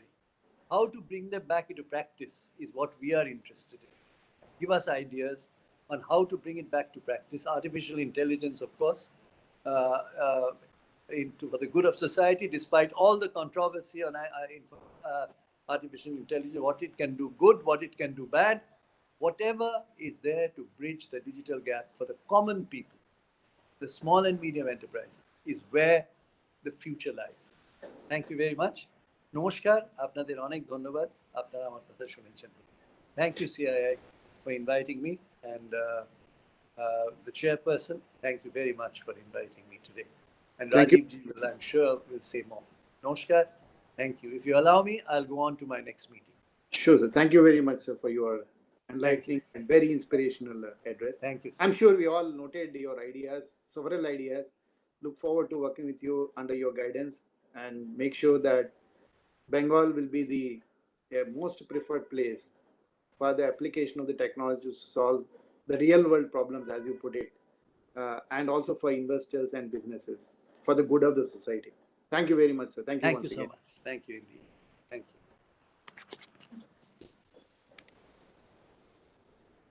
you. Now may I request our guest of honor, Mr. Rajiv Kumar, IPS, Principal Secretary, Department of Information Technology and Electronics, Government of West Bengal, to kindly deliver his keynote address. So over to you, Mr. Kumar. Honorable Dr. Amit Mitra, Minister of Finance, Commerce and Industry and IT, Government of West Bengal. I think he has left. Dr. Rai, Mr. Rajshekhar, Mr. Devashish Chatterjee, Mr. Rao, Mr. Gerde, Mr. Deepankar, and all other distinguished guests, participants, very good morning. First of all, I would like to thank CII, Mr. Raja and his team for organizing this event in trying circumstances. And I hope in the next edition of this conference, we would have the opportunity to meet all of you in person rather than a holographic avatars, as someone was mentioning. I still think we remain social animals and we would definitely like to meet in person. And thank you, Mr. Raja and your team for organizing this. As previous speakers have already spoken about threats and opportunities this pandemic has thrown open, I would skip that portion. I think it has been well covered and well emphasized what opportunities it has thrown open to. I would like to take a leaf out of what Mr. Dr. Amit Mitra, our Honorable Minister, was saying. You see, as the government, his focus and the department's focus remains, of course, how do we create environment where industries, especially the IT industry, as we are addressing here, and that is what my department looks after, can flourish and do great. With your growth is linked to all of our growth of the state and the country.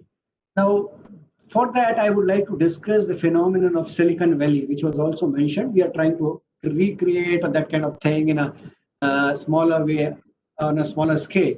But we would let us understand why why Silicon Valley in California is Silicon Valley. It is not that we in Calcutta or in India, in several cities, we are trying to recreate that. Serious attempts have been made to create that kind of facility or create that kind of ecosystem in Europe, in Australia, in other developed countries, and in almost all countries, except for China, with little success. Other places have not really met success. It beats people around the world to see that their own people do wonders when they go to Silicon Valley, while they struggle back at home. It would be naive to give all credit to government of California for creating Silicon Valley, which has literally changed the world. So let's understand what is that which makes Silicon Valley. In Western world, they came up with technologies and concepts, and especially in Europe, like Center of Excellence, incubation centers, but were not able to recreate the cradle of human innovation and excellence as Silicon Valley has created. So what makes Silicon Valley what it is? Why it is so difficult to recreate it? Is it the land there, or the weather in California, or is the technically excellent people available, or the universities around the place, or the government provided facilities? I can say that it's not it's almost $1 trillion question. The experts after analysis have come to a conclusion, or a consensus, I would say, not the conclusion, that it is the culture. It is the culture available at Silicon Valley which makes what Silicon Valley is. They have the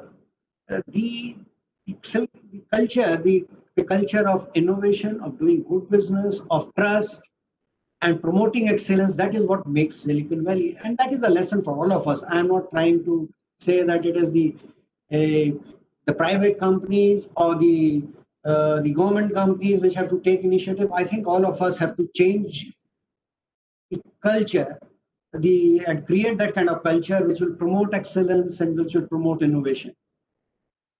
Can we imagine in India, or which happened there, the company at the forefront of computer revolution at that time, IBM, would outsource development of a software for their latest desktop to a company with one employee? As I see, Microsoft was created by IBM by giving Mr. Bill Gates a chance. Some of us might view it as a bad business decision by IBM, but on the contrary, they helped plant a seed which created a whole new revolution. You see, the basic traits which make us succeed remain the same, whether it were these were whether in these times or in ancient times. So for that, just emphasizing that thing, I would like to take you all to away from Silicon Valley and just like a couple of million years back in human history, when we as a species were fighting for a place under the sun. We were faced with larger and ferocious, physically more powerful animals. Almost weather and everything was against us. Two qualities which saw us through those troubling times, or which basically propelled us to come on top, were courage and empathy for others in the group, or you can call society. The intelligence, which we always give more credit than what is due to, is at that time the brain matter of our the volume of brain was around 650 cubic centimeter. At this, I'm talking about 2.5 million years ago, and humans and Homo sapiens, our direct forefathers, were yet to appear. So, idea of telling that IBM story was that companies and the private companies or the other people, they need to show good courage. The time is, as all previous speakers have said, the time is now for all of us to come out of our comfort zone and empathy. These two qualities make us a good team person and achieve the impossible, as we have done in the past. I am talking about how we came on the top of the food chain, though we were not on the top of the food chain otherwise. I have no doubt that these two qualities would see us through these challenging and exciting times.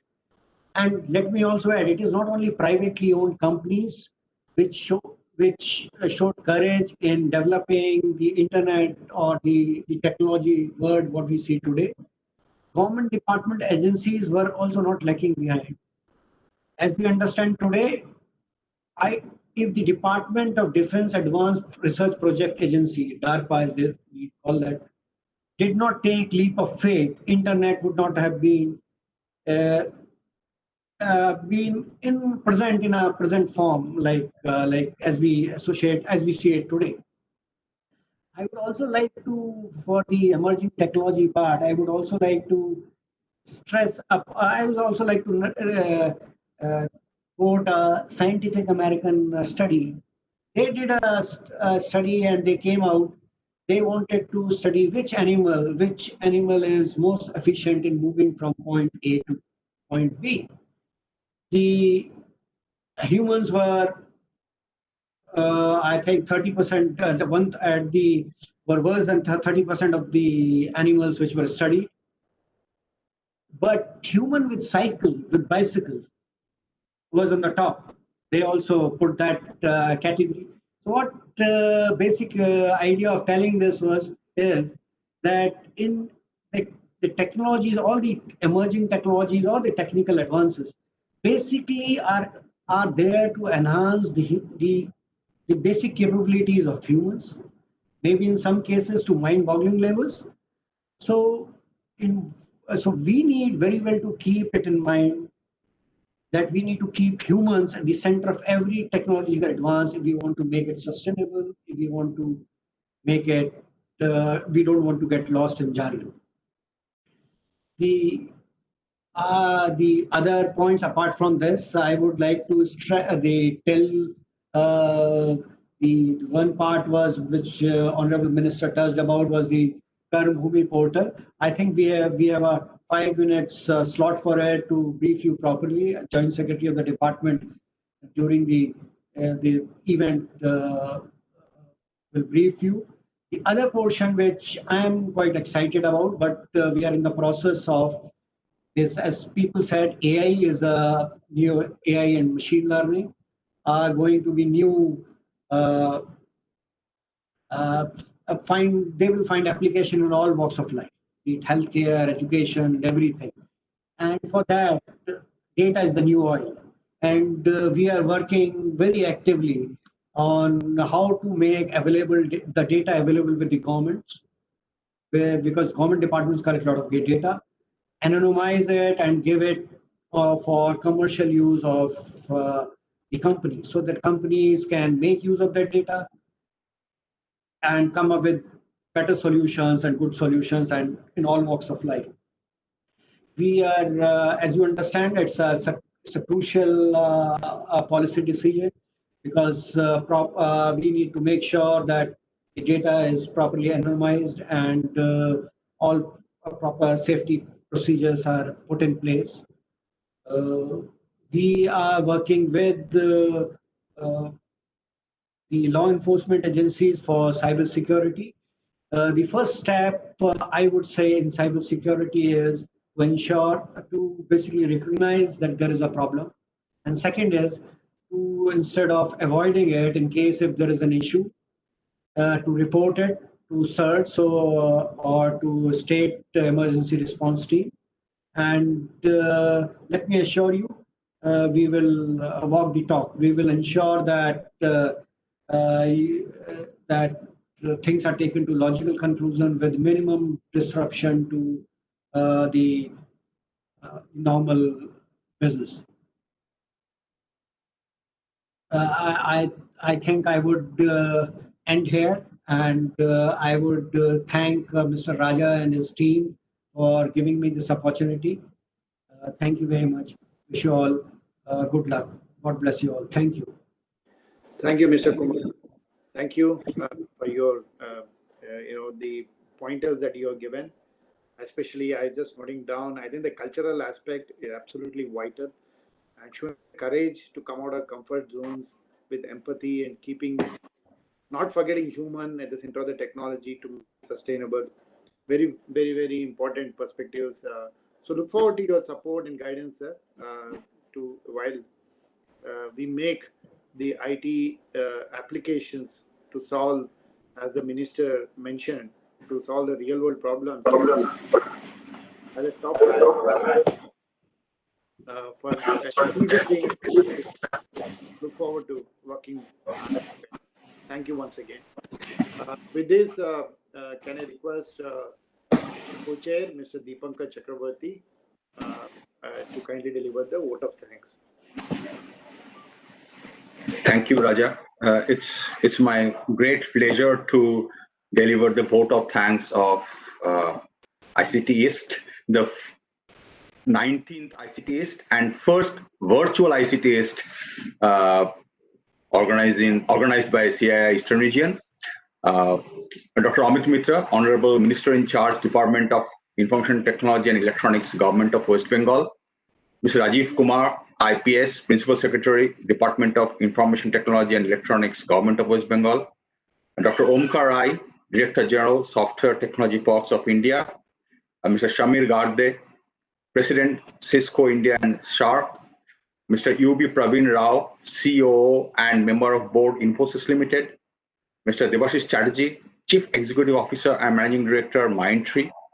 And Mr. V.V. Rajashekar, Chairman of CII ICT Subcommittee and Group CIO, ITC Limited.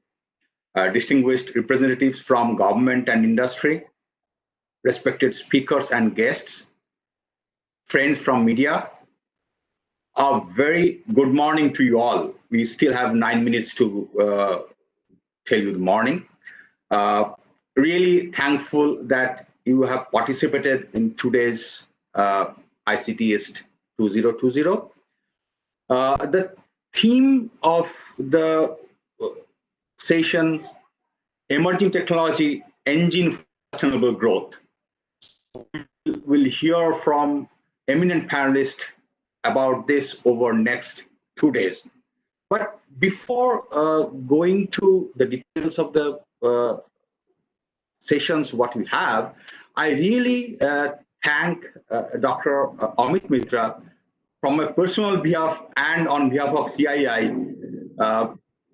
to give us such an elegant speech. Sir, it is always a great privilege to listen to your viewpoints, and you have very clearly mentioned how West Bengal is moving towards a new IT venture. Your statistics are sharp. I mean, 2,800 IT ventures, volume of export of more than 24,000 crores, 2.5 lakh employees. So it's basically thriving. And your focus on creating technology parks in tier 2, tier 3 cities is actually bridging the gap, the digital divide, which we are continuously talking about, which actually is showing up because of the pandemic. And the features you told on the Silicon Valley Hub, on 3D designing collaboration, on Animation Hub. So I'm sure all of us are very excited and interested so that we can see the second jump of West Bengal on IT technology, basically on emerging technology. The interesting part is that you are solving the data challenge through the undersea cable landing at Digha. And along with that, we are also seeing multiple initiatives of West Bengal, which is really, really encouraging. You mentioned two important ones, Abgari and Karmabhumi. Karmabhumi was really associated from our organization. It's really a very interesting platform where we are encouraging the people who came back from multiple states and in distress to get their livelihood faster. And I'm sure this will go a long way in the history. Sir, your call to companies to join West Bengal's movement is well taken, and I really appreciate your viewpoint on taking IT as enabler for the manufacturing MSMEs. That's the strength of West Bengal, and if IT can really make them super modern, that will show that yes, there is some benefits of that, and we'll work closely with you under your guidance to make this happen. Thank you, sir. Thank you again. Thank you, Honorable Minister, for your excellent speech and giving us a proper direction. On behalf of CII and on my personal behalf, I would also like to thank Mr. Rajiv Kumar, IPS Principal Secretary, Department of Information Technology and Electronics, Government of West Bengal.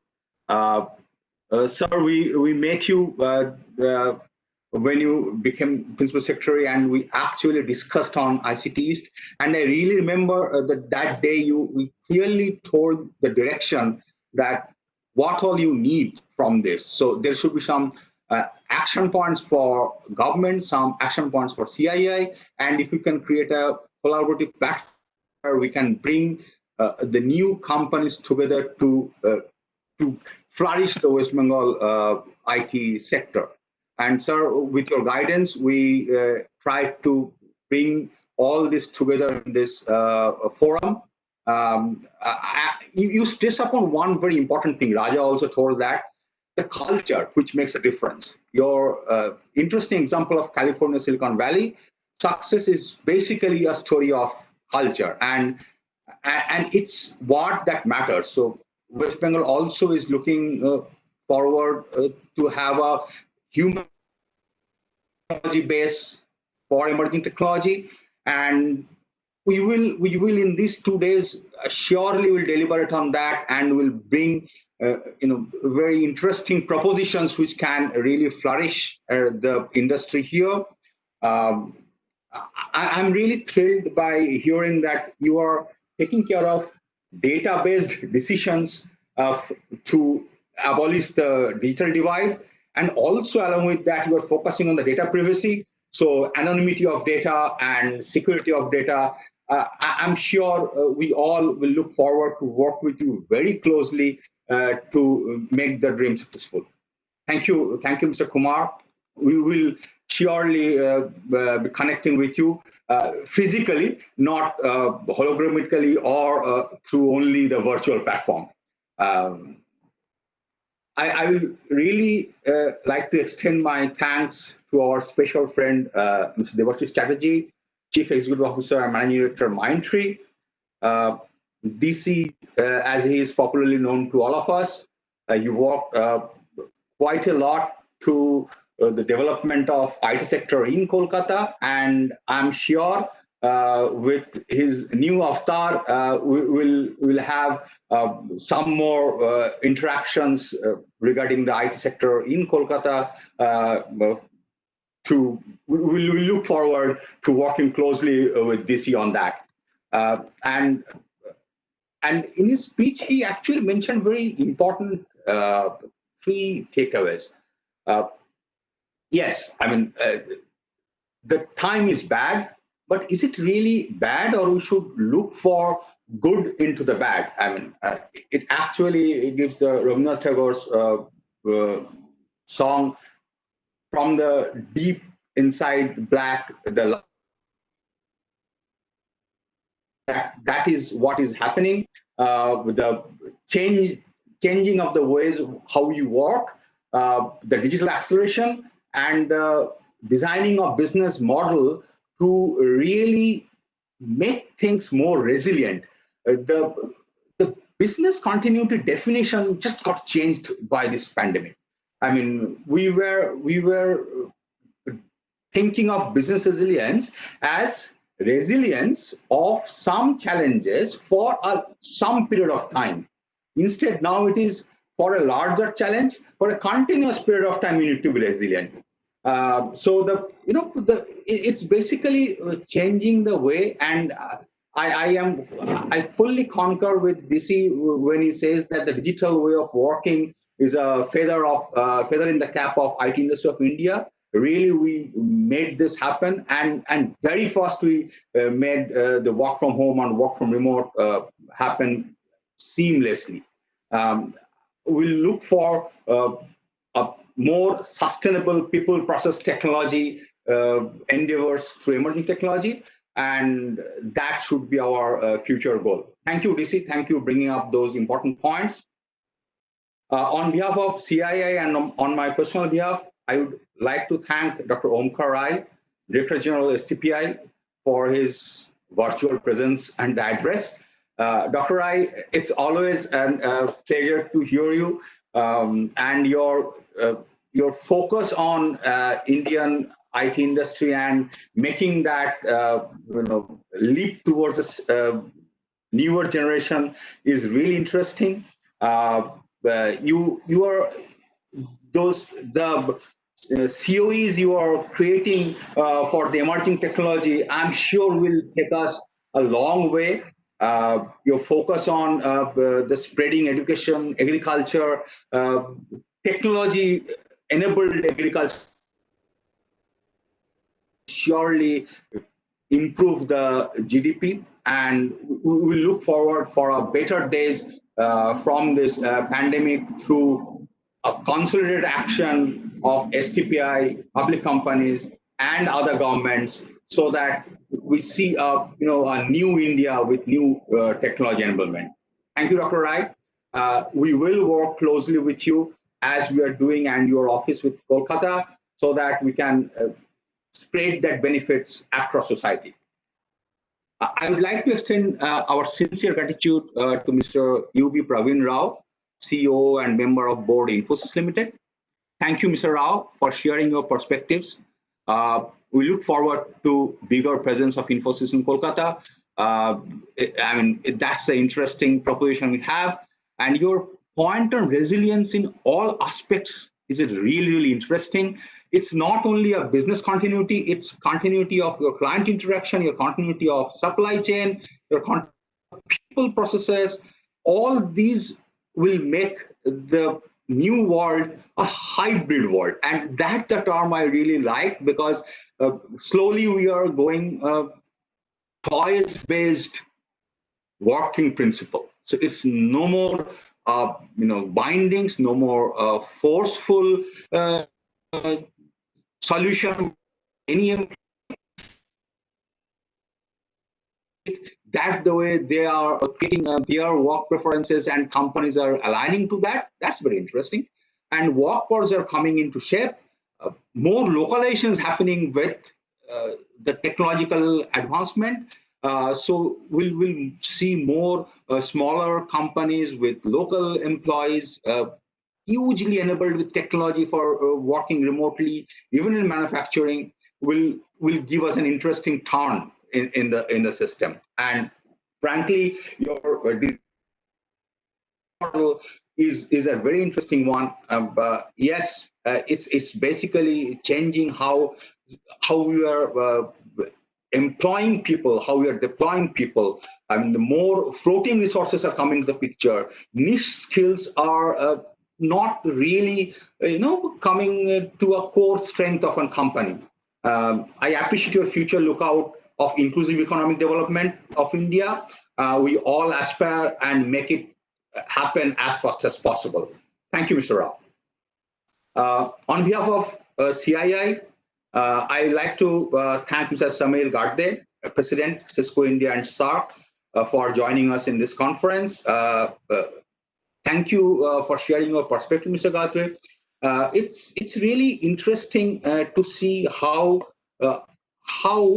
some of the industries which got hit badly is changing its complete business model and trying to reinvest in the pockets which actually matters to them.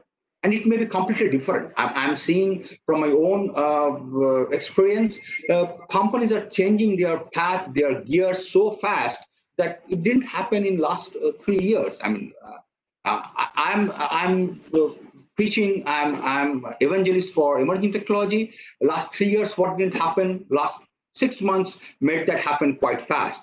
And really your point on rethinking of the business model to align to the new environment through technology will go quite a long way. Thank you, Mr. Gadde. It's interesting world we are coming to. Friends, I will close this telling you some interesting fact. When we coined this conference and the theme, the emerging technology engine for sustainable growth, pandemic was nowhere to be seen. It's much before that. I mean, almost 1 year back, we started discussing on this. But when pandemic started, when it struck, we found out that the theme is more relevant. And you have seen how all the speakers in this forum had spelled that out. And we're really, really happy that it happened. The theme kicked in. And I'm sure we will get a very, very good discourse in next 2 days on human-centric technology enablement, on emerging technology to improve our future livelihood, what we are leaving behind for our progeny. That's very, very important. And that's where emerging technology will give us a sustainable growth and a complete new normal where we will have a better climate, better responsible corporates, and better community work. I mean, you know, World Economic Forum with IBC, International Business Council, is coming up with a discussion on environmental, social, and governance aspects of business performance and risks. And there where technology should work with to make us more resilient on environmental aspects, on social aspects, and a robust governance aspects. And I look forward to hear from all these eminent panelists how this actually gets shaped into growth of industry with a much more eco-friendly way and creating the innovative thinking through disruptive innovations. And we'll have startups into that ecosystem very closely knit with MSMEs and the larger companies having a very intense collaboration to make the future happen with a side of the story. I'd like to thank all the participants. Your presence really means a lot to us. I would also like to thank the sponsors who supported us in organizing the 19th edition of the ICT East. I wish ICT East 2019-2020 all success, and let us have a great 2 days of knowledge sharing and virtual networking. Thank you. Thank you. So that closes the first session, the inauguration session of our ICTs 2020. Over to Raja for his final deliberation closure. Yeah, all the participants for taking time out. We have fantastic perspectives. Very quickly, all of you would be very pleased to know that CII and Infinity have collaborated to launch an incubation center at Salt Lake Sector 5 in the premises of Infinity. The effort is to help strengthen the startup ecosystem with the industry members handholding and mentoring the startups. That's a unique aspect of this incubation center. This is the formal announcement, the launch of the CII Infinity Incubation Center. Interested startups can contact CII or the Infinity for further details.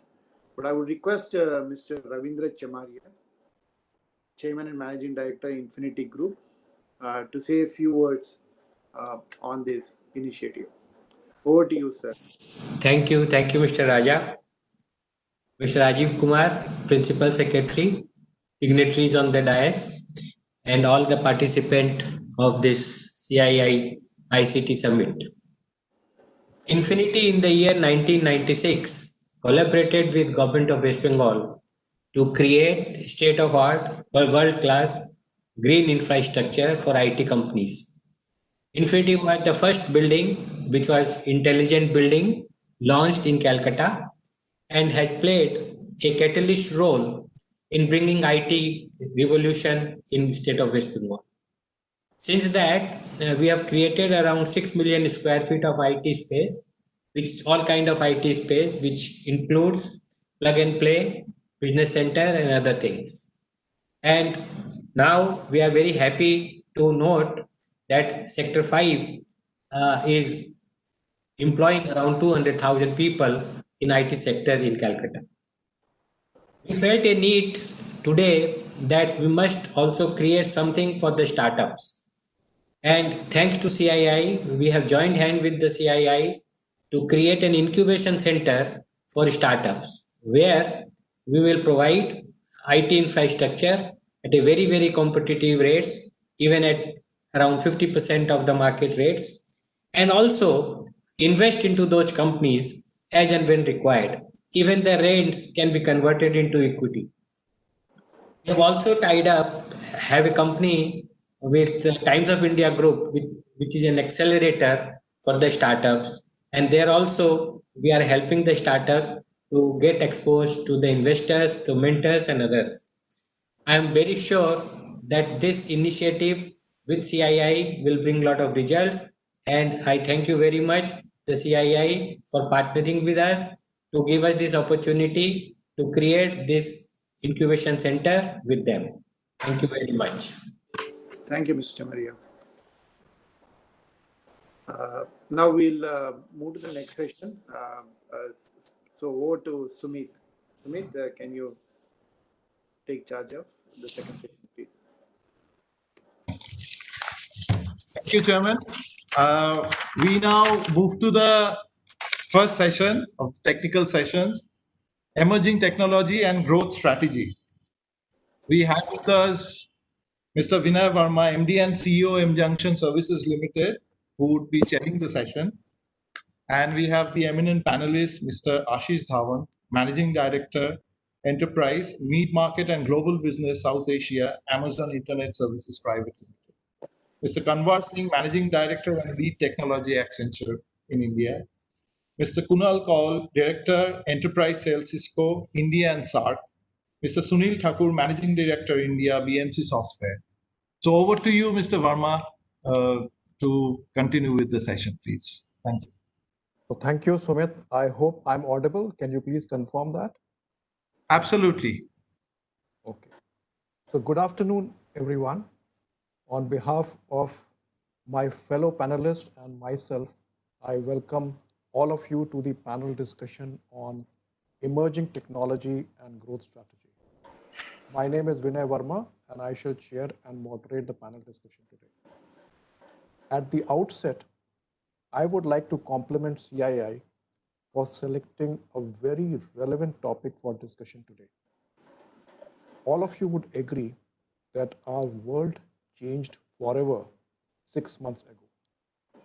None of us in our wildest dreams had ever imagined that we would suddenly face major challenges to carry out some of the activities that we had always taken for granted. And if I were to mention some of them, we never thought that we would have a situation where we would be required to manage our business, to run our business with all our executives working remotely. That we would one day have to manage all our interactions with our customers without any physical meetings. That we would need to figure out a mechanism to provide us or provide an equally superior user experience to our customers without having to meet them in person. And also with large parts of our workforce working remotely, there would be challenges, new challenges around cybersecurity.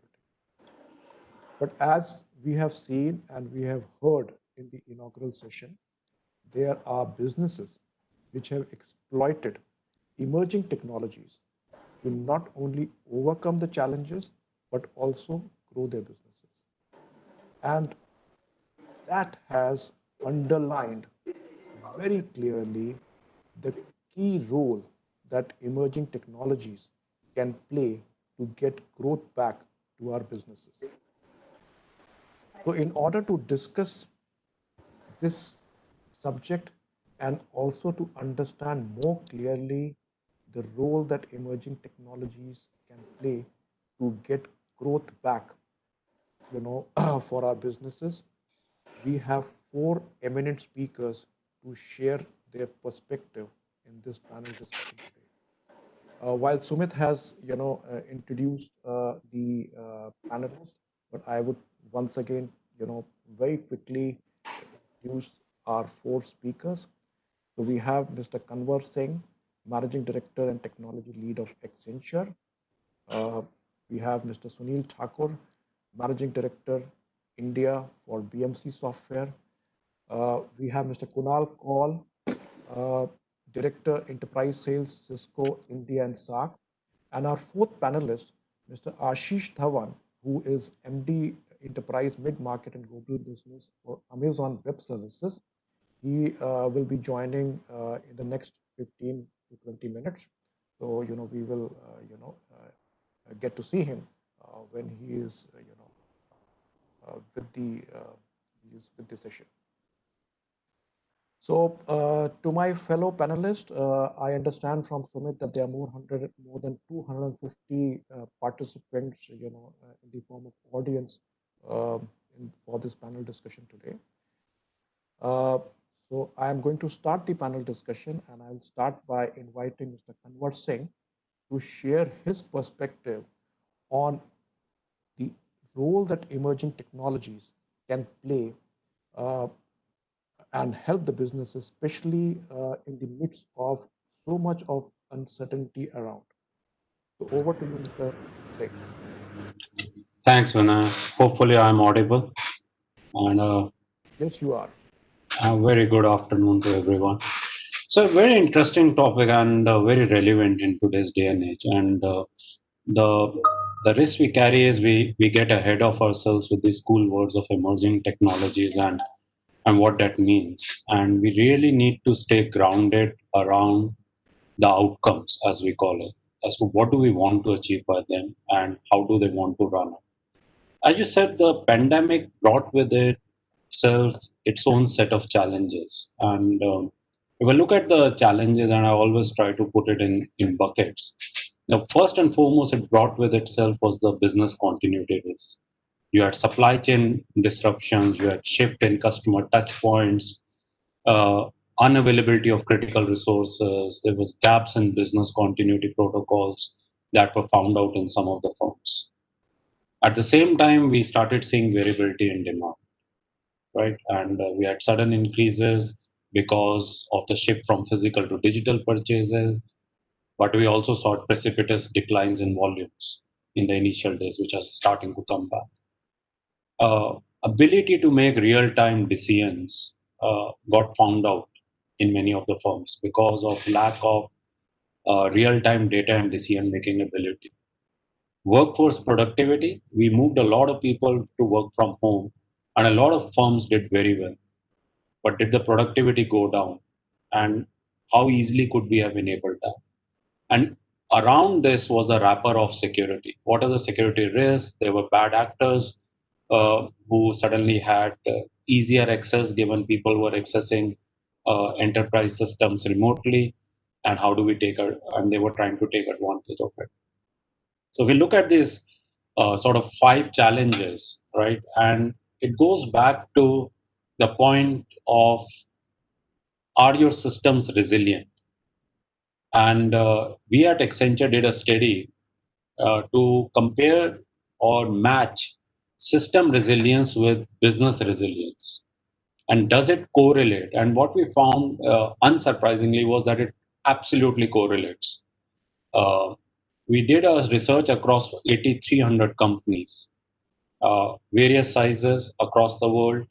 And what we found was that companies which were doing well even during the pandemic, and well is a relative term, basically also how their industry is doing, seems to have cracked the code on systems resilience, right? And if you looked at it, the difference between the companies, the leaders were about 45% more on the resiliency score, as we call it.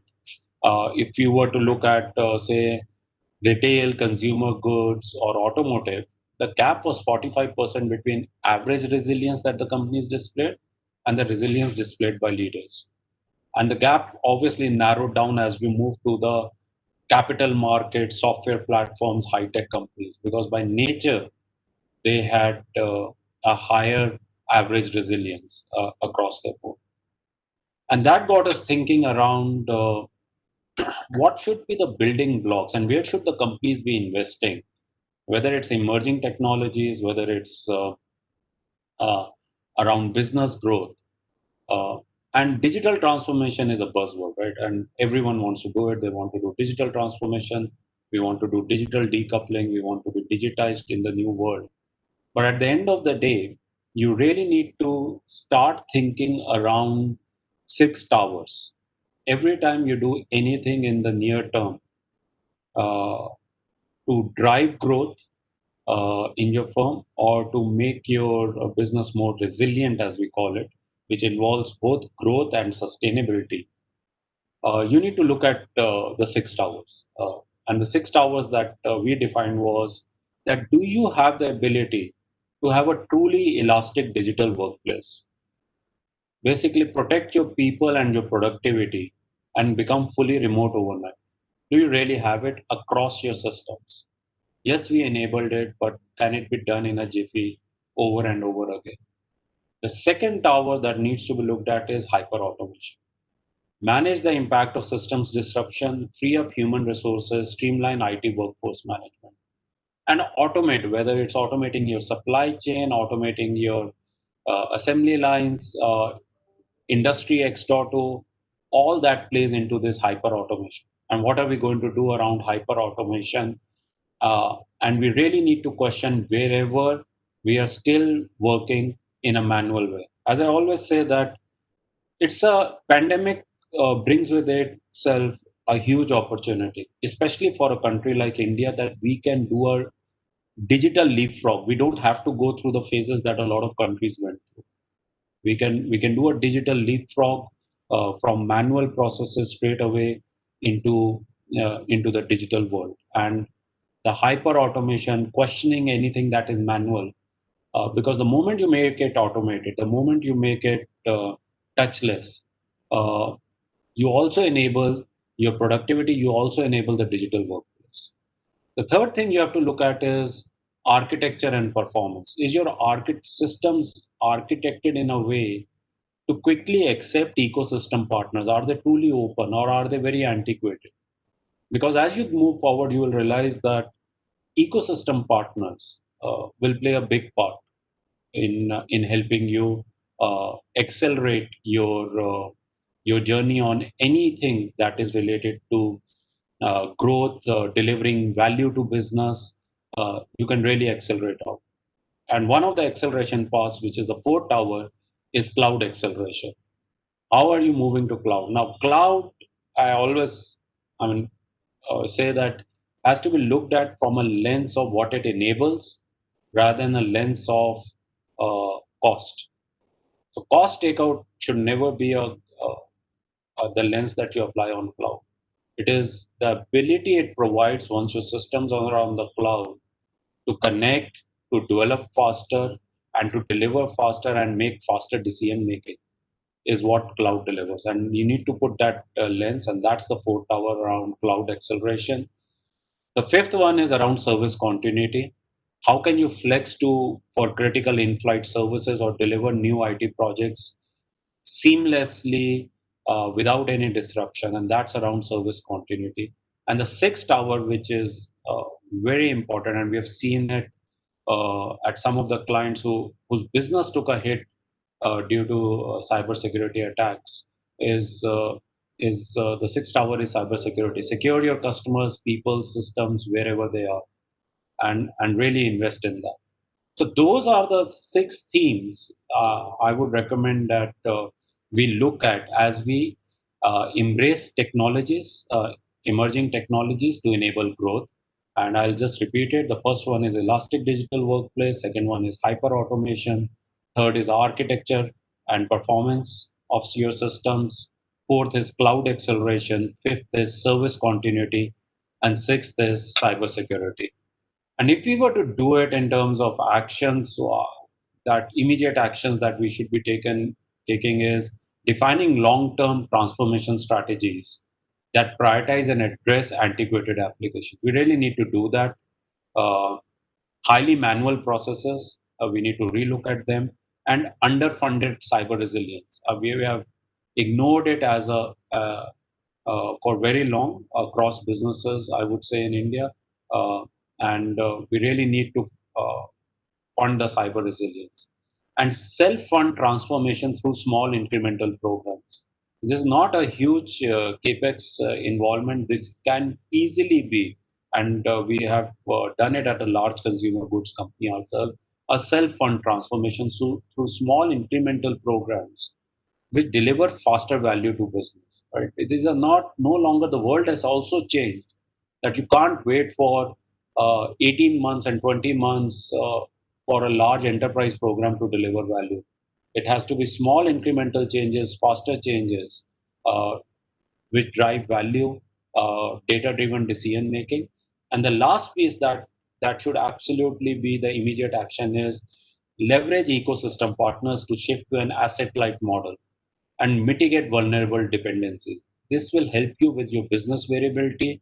This will help you scale up, and this will help you get to the best that the ecosystem partners will bring to you. So that would be my sort of things around where we should be in terms of emerging technologies to drive growth. But my pitch is more around how we should be thinking about it. The technologies are all there. I mean, we have your AR, AI use cases, data, cloud, everything is there.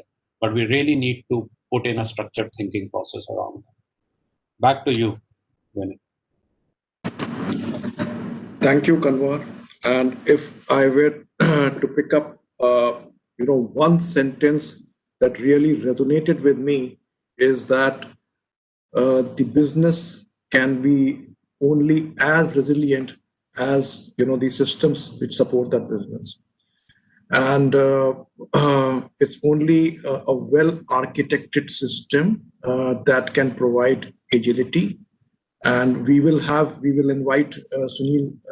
Sunil Thakur to talk about how agility can be enabled for those businesses.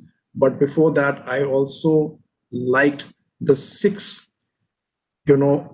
themes that you mentioned in terms of focus areas, in terms of bringing about business transformation. So we will take in questions later after all the panelists have finished. Over to you, Mr. Thakur.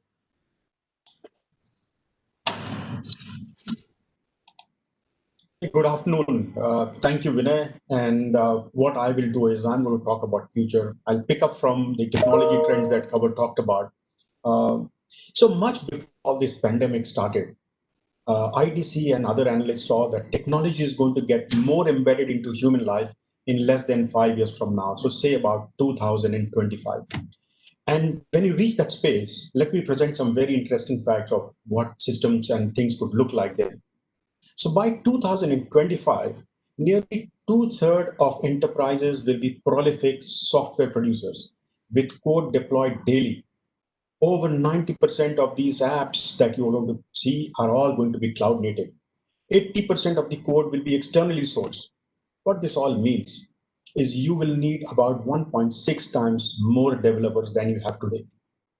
Technology will remain the underpin of every successful company and drive every business function. So all in all, what we're saying is in 2025, every successful company will actually be a technology company. Now, we picked up on this data, and at BMC, we recognized this data, and we started thinking about this enterprise of 2025. What will this organization need to be successful? How will it thrive in that 2025 future? So what we felt is these organizations will need to evolve and become what we call as autonomous digital enterprises, where these intelligent tech-enabled systems operate with very minimal human involvement, and every facet of the organizations and the ecosystem of partner are automatically connected.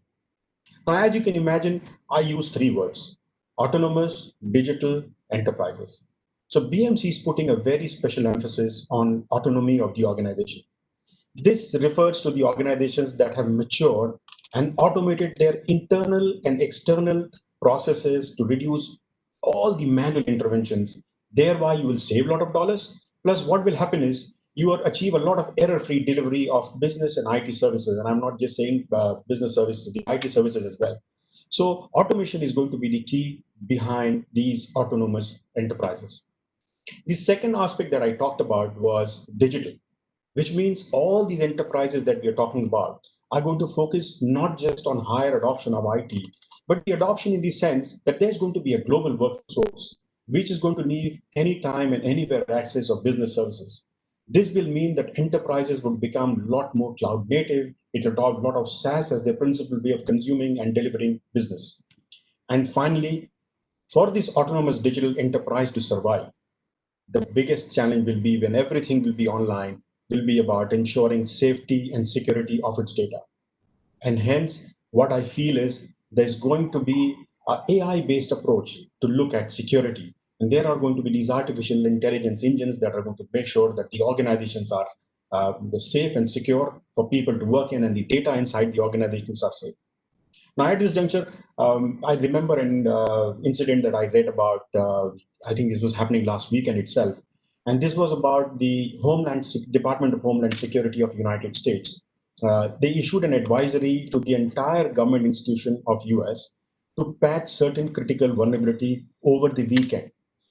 Now, what it did, it laid a lot of emphasis on why security is so important.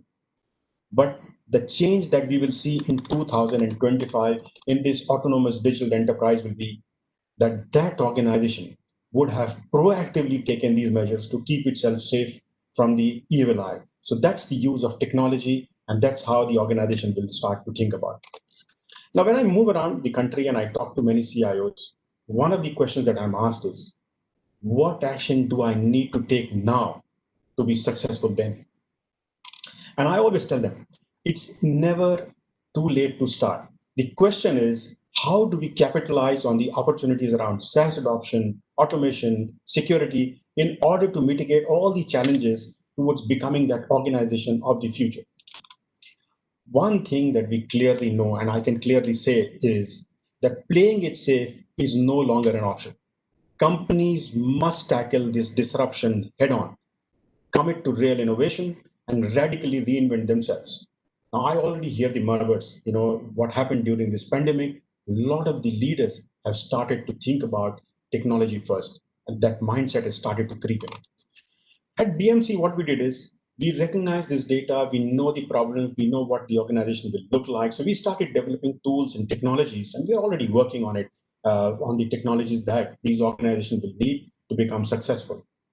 And what we feel is these successful organizations will have three traits. First, there will be agility. Second, there is going to be a huge emphasis on customer centricity. And third, there's going to be actionable insights that they will need to take any business decisions. The first thing, let me talk about agility.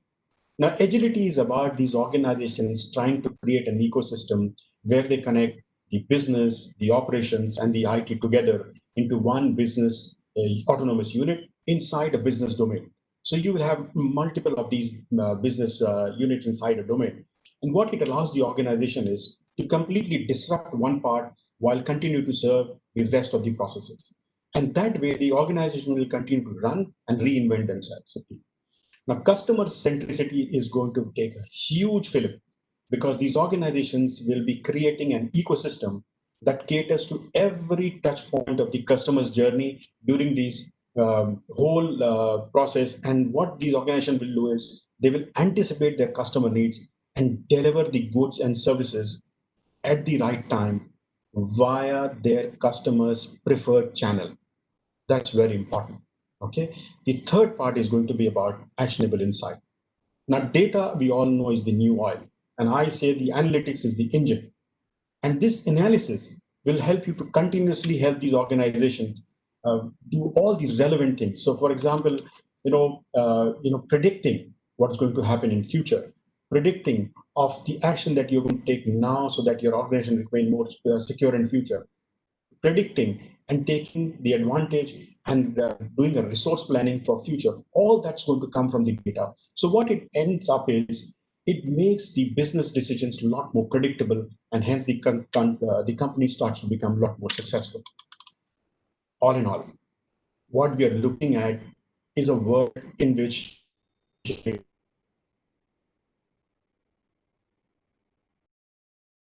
all things start to make technology feel more human, and it is delivered through the channel the consumer use, Teams, Skype, and so on. I mean, there's so many devices we go on, right? The next 5 to 10 years will change the fundamental questions that all companies need to ask and think about success. And what this pandemic has done is it's just speeded up that process.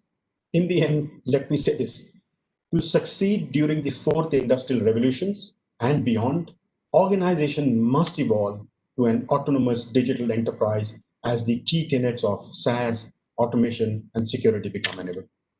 So that's the point of view I wanted to keep. Back to you, Vinay. Thank you, Sunil. All that I can say is that the concept 2025 is not 5 years away. It is present now. And the autonomous digital enterprise that you have mentioned and explained is actually the need of the hour for the companies today. So thank you very much, Sunil. I noticed that Ashish has joined us. So thank you, Ashish, for joining.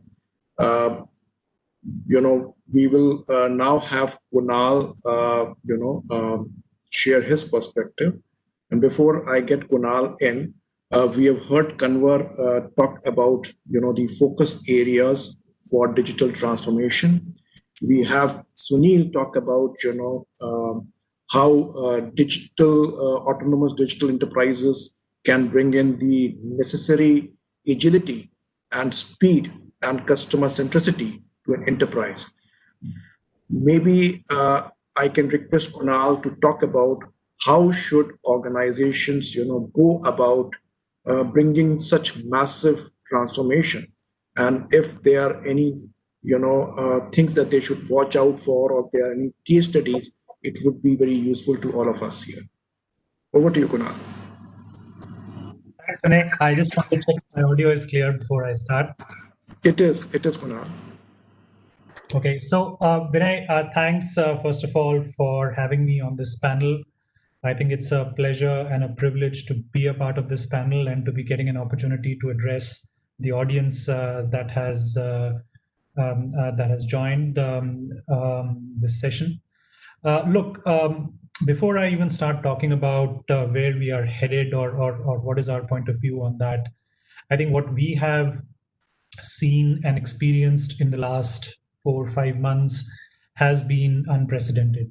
It has been extraordinary in terms of the way it has impacted our personal lives, and we are still trying to figure out how to sort of deal with it and how to sort of start living our lives in this new normal as we go along.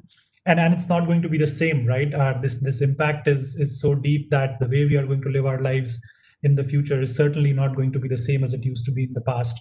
But it has had a much more deeper impact, and it is going to have a much more sort of a disruption in the way in which businesses are running, in the way in which various organizations are going about conducting their business, or in the way in which we approach our everyday work lives, our professional lives, and the way we go about doing our jobs.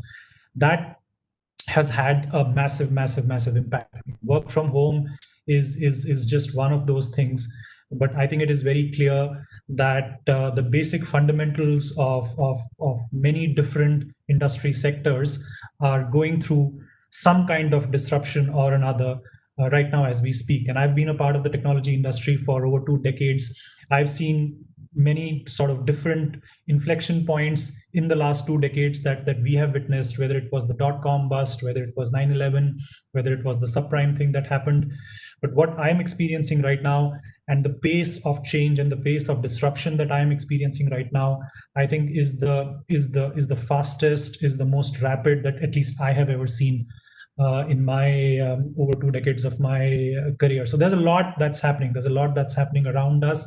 There's a lot that's changing. There's a lot that's evolving, and I think a lot of the organizations who were in some sort of what was called as the digital dilemma of whether we should do this, whether we should invest in technology, whether we should digitize, is now the right time, should we wait, what is the rest of the market doing, what are our competitors doing? There were all these questions that they were trying to answer.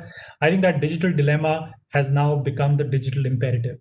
It's not a question of whether you need to do these things or whether you need to evolve with the changing times. It's a matter of survival. If an organization does not do it, if you don't do it, if you don't disrupt, somebody will come and disrupt you, and in all probability you might or might not even be in business in the future. So disrupt or get disrupted is the mantra that is true today and in these times more than ever before. And that's what we are experiencing. That's what we are experiencing in our business. That's what we are hearing from all the customers that we work with and interact with on a day-to-day basis.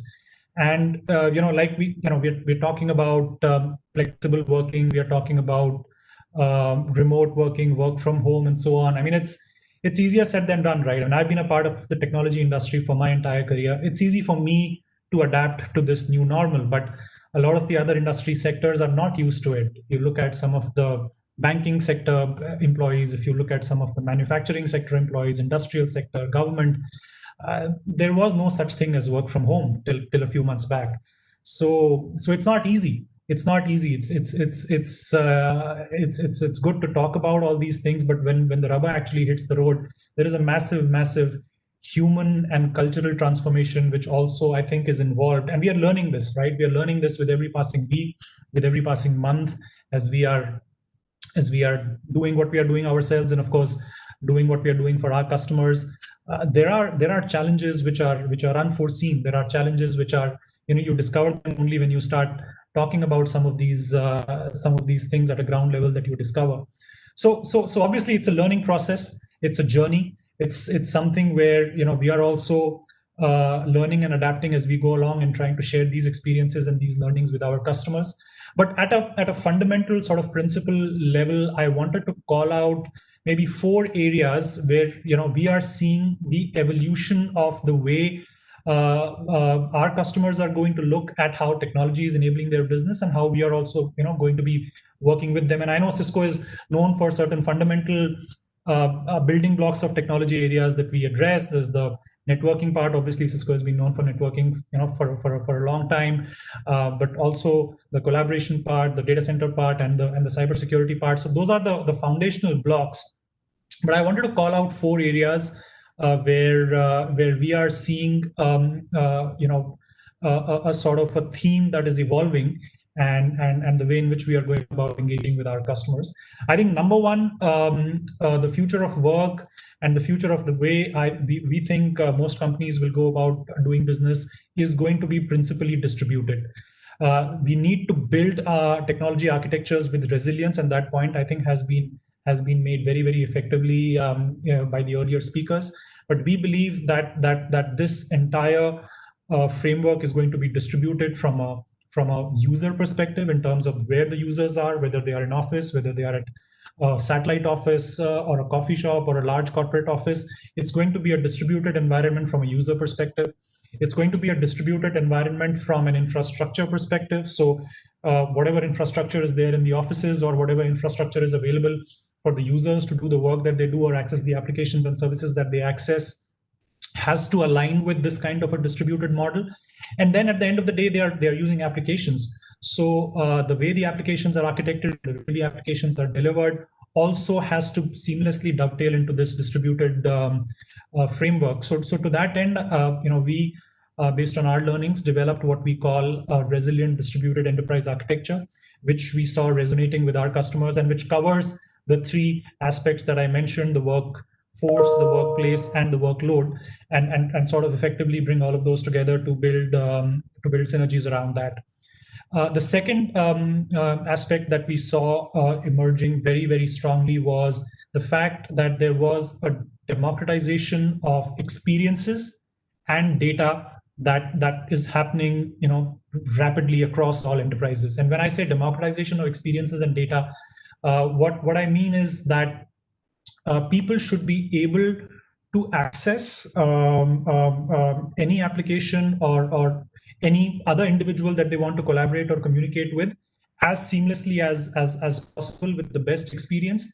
And more importantly, with any device from any location where they are located, they should be able to have access to these tools, these platforms, these technologies at the touch of one button. That kind of democratization of experiences is, I think, one of the greatest enablers, is going to be one of the greatest enablers of any digital transformation strategy for any customer. And it's not just about the experience. Somebody in one of the earlier presentations said that experience is no longer a differentiator. I completely agree. I mean, it's table stakes now that experience is absolutely critically important. But it's not just about experiences. When you are having a human interface with a technology platform, I think there is a need for us to be able to also build some kind of empathy into that platform, which is what we expect when we have an in-person experience, and which is what lacks when we have a human to technology interface. So delivering experiences, but also trying to build mechanisms in place which can drive empathy, which can map the journey of the users, and then accordingly get the technology to respond to those experiences, is where I think we will be able to build in some empathy. And then, of course, the democratization of data. Data has to be available to the users when they need it, in the form that they need it, and also with the right levels of access. I mean, if I have access to a certain kind of data, the system and the technology should allow me to access that data, regardless of whether I'm at home or in an office or in a hotel or at an airport. If I need it at that point in time, I need that data at that point in time, and I should be able to sort of get access to it. And technology has to be able to allow that with the right kind of policies, segmentations, personas, policies, so on. And that's an area where we are working very closely with our customers. The third aspect that I wanted to call out was the fact that, while we are talking about delivering some of these things, we are also seeing a trend which we call platformification, for lack of a better word or a more fancier word. I think we are seeing emergence of platforms within these technology frameworks, whether it's the network, whether it's the compute part of it, whether it's the overall infrastructure layer that we look at, or whether it's the way in which applications are leveraging this infrastructure. I think Cover spoke about, or even one of the other speakers spoke about the fact that there's going to be an explosion in digital native and cloud native applications, which will probably have to coexist with a layer of legacy applications, which will still remain in a customer's application or in an organization's application environment.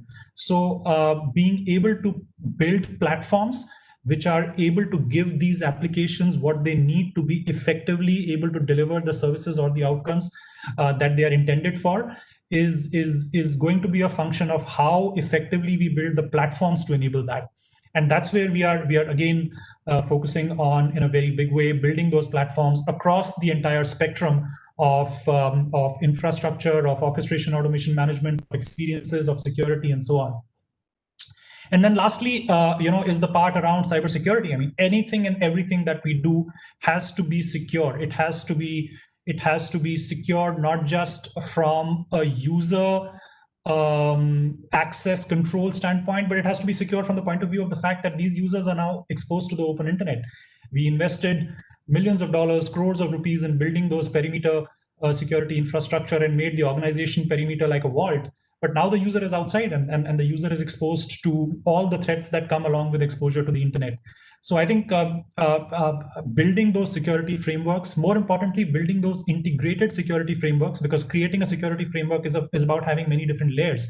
But effective security frameworks are the ones that are layered as effectively as they possibly need to be. So being able to build frameworks where those layers of security are integrated and are able to contextually correlate with each other when a user is exposed to a threat, or when an attack is happening, or somebody is trying to breach your systems, is going to be one of the most important driving factors, we think, in being able to have that effective threat defense framework in place. That's number one. Number two, I think it's very important for security to be embedded in your overall IT framework, applications, infrastructure, otherwise, as opposed to being bolted on. It cannot be an afterthought. It cannot be something that you added on later because there is a sudden threat perception which increased. It has to be looked at in a way in which it is embedded. And now, of course, the most important critical factor is that it has to be delivered through the cloud. It has to be available anywhere and everywhere the users are, and they're accessing the applications. So I think those are the four areas where we are seeing a lot of work that we are doing with our customers and advising them and listening to them and sort of adapting as we go along. But since the theme of the session is emerging technologies, I think emerging technologies are, again, they can have several connotations. An emerging technology for somebody who has never used technology could be something entirely different. And an emerging technology for somebody who's been using technology, but now their entire business is disrupted, could be entirely different. So I think that's also a perspective that we are trying to apply. For example, when we work with IT services companies, emerging technology or technology disruption is around the fact that the offshore development centers, which used to be isolated and physically secured, have now become borderless. Or for that matter, when we talk about emerging technologies for a bank, the customer engagement platforms now need to be more and more cognitive. They are looking at different and more innovative ways of engaging their customers, of being able to connect with their customers, listen to their customers. I spoke about empathy earlier as well. So that's what they are looking at, and that's the kind of disruption that they are trying to drive. Manufacturing companies are now looking at IT and OT convergence in a much more accelerated way than has happened before. So bringing the OT side devices and getting the IT systems visibility to be able to then take care of security, take care of automation, take care of being able to remotely allow people to work on these devices with AR and VR is becoming a conversation which is a hot subject of discussion with a lot of the manufacturing, industrial, automotive players. So that's a very broad spectrum of how we are seeing the emerging technology space evolve. But I think in the end, what I will say is, look, there's disruption that's happening. All of us are aware of it.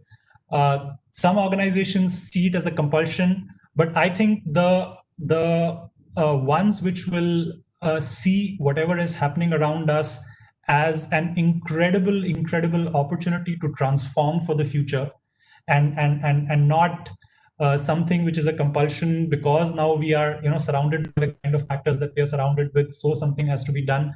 I think the ones which will take the leadership position in their respective domains are the ones which will approach this from a transformational mindset. And to that end, I hope that for the sake of the industry and for the sake of the digital transformation agenda that we talk about from a country perspective, I think there's a lot of opportunity for customers, for organizations across the industry spectrum to leverage technology effectively, but in the right way. I think the future is definitely very, very promising. I personally feel very, very excited to be, a part of this amazing transformation that is happening around us. So that's where I'll pause and hand it back over to you, Vinay. Thank you, Kunal. And your statement that emerging technologies, mean different, things for different industries really resonates with me. But I'm very, I think I liked the statement that Sunil made that in today's world, a successful company needs to be necessarily a technology, company. There has to be, there would be technology that would make any company, successful, irrespective of the industry in which it operates. So you are right. We are, in the midst of one more inflection point, and this is not the time for digital dilemma, as you put in, but it's a time for digital imperative, and we need to approach it with a, transformational mindset that you mentioned. So thank you, Kunal, for your sharing the perspective. Ashish, before you came in, we had Kanwar talking about, the necessity for cloud acceleration. And he made a statement which I quite liked, and that, businesses should not look at cloud acceleration only from the perspective of cost, but in terms of what it can enable. And I think, Ashish, knowing you, that would be music to your ears. So over to you, Ashish. And, I would suggest not only about cloud, but, you can share your other perspective that you may have in terms of emerging technologies which could be useful to our audience. Absolutely. Thank you so much. Really appreciate that, Vinay, and to everybody who's joined us here, thank you so much for giving us time to talk about some of the emerging technologies. I had the fortune to listen to Kunal just before me, and I just agree +1 to everything that he said, and I'll try not to repeat what he said, but completely agree with the fact that we are living in interesting times, and these interesting times mean that we can't slow down, we've got to innovate faster. Over the past few months, what has been encouraging to see is that people who were on the fence as far as looking at infrastructure as an element which should move to the cloud or not are no longer on the fence. People have realized that having an undifferentiated infrastructure for them is not adding value. The value is in making sure that their applications are close to business and they innovate faster on that. So I think that's a very important difference that I've seen over the past 6 months or so. And cloud has become the business enabler, and sort of the new normal is as companies of every size are now deploying new applications to the cloud by default, right? And they're now migrating many of their applications as quickly as possible. So we have enterprises, almost any imaginable business segment, which are looking at that. Now, to Kanwar's point, almost always the conversation starter is cost, right? Most companies like turning capital expense into variable expense. Most companies like having a lower variable expense. And they like the elasticity. They like the ability to spin up and spin down as demand fluctuates. However, the number one reason why customers choose to move to the cloud is actually agility, right? It's the speed that they can get to the cloud. The agility is not only just an ability to spin thousands of servers in minutes, as opposed to, let's say, 10 to 18 weeks it takes to get on-premises servers in these days. It is also about us giving the customers a plethora of infrastructure services. So you can just imagine the magnitude of running complex machine learning algorithms at an order of magnitude faster than they could do before.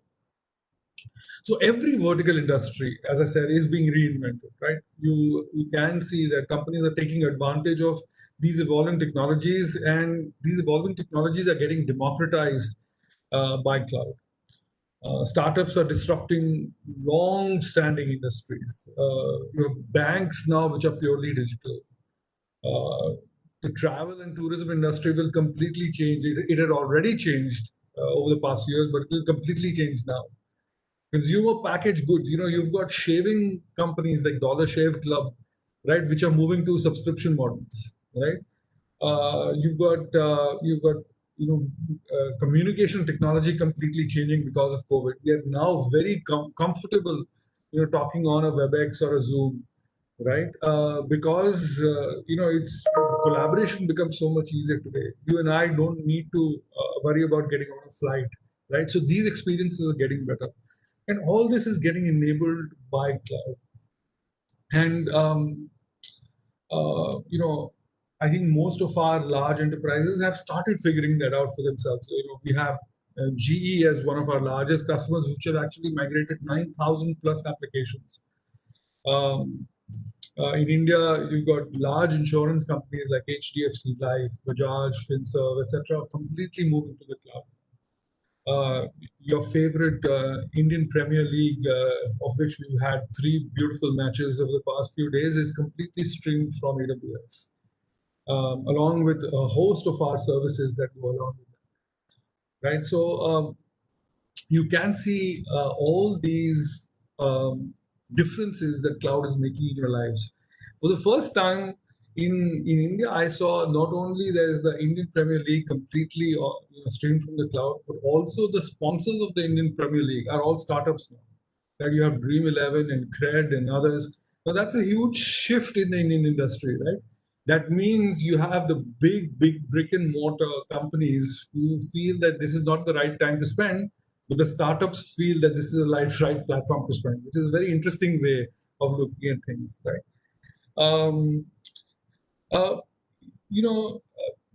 There are companies who are making huge progress in the cloud, but there are people who are still skeptical.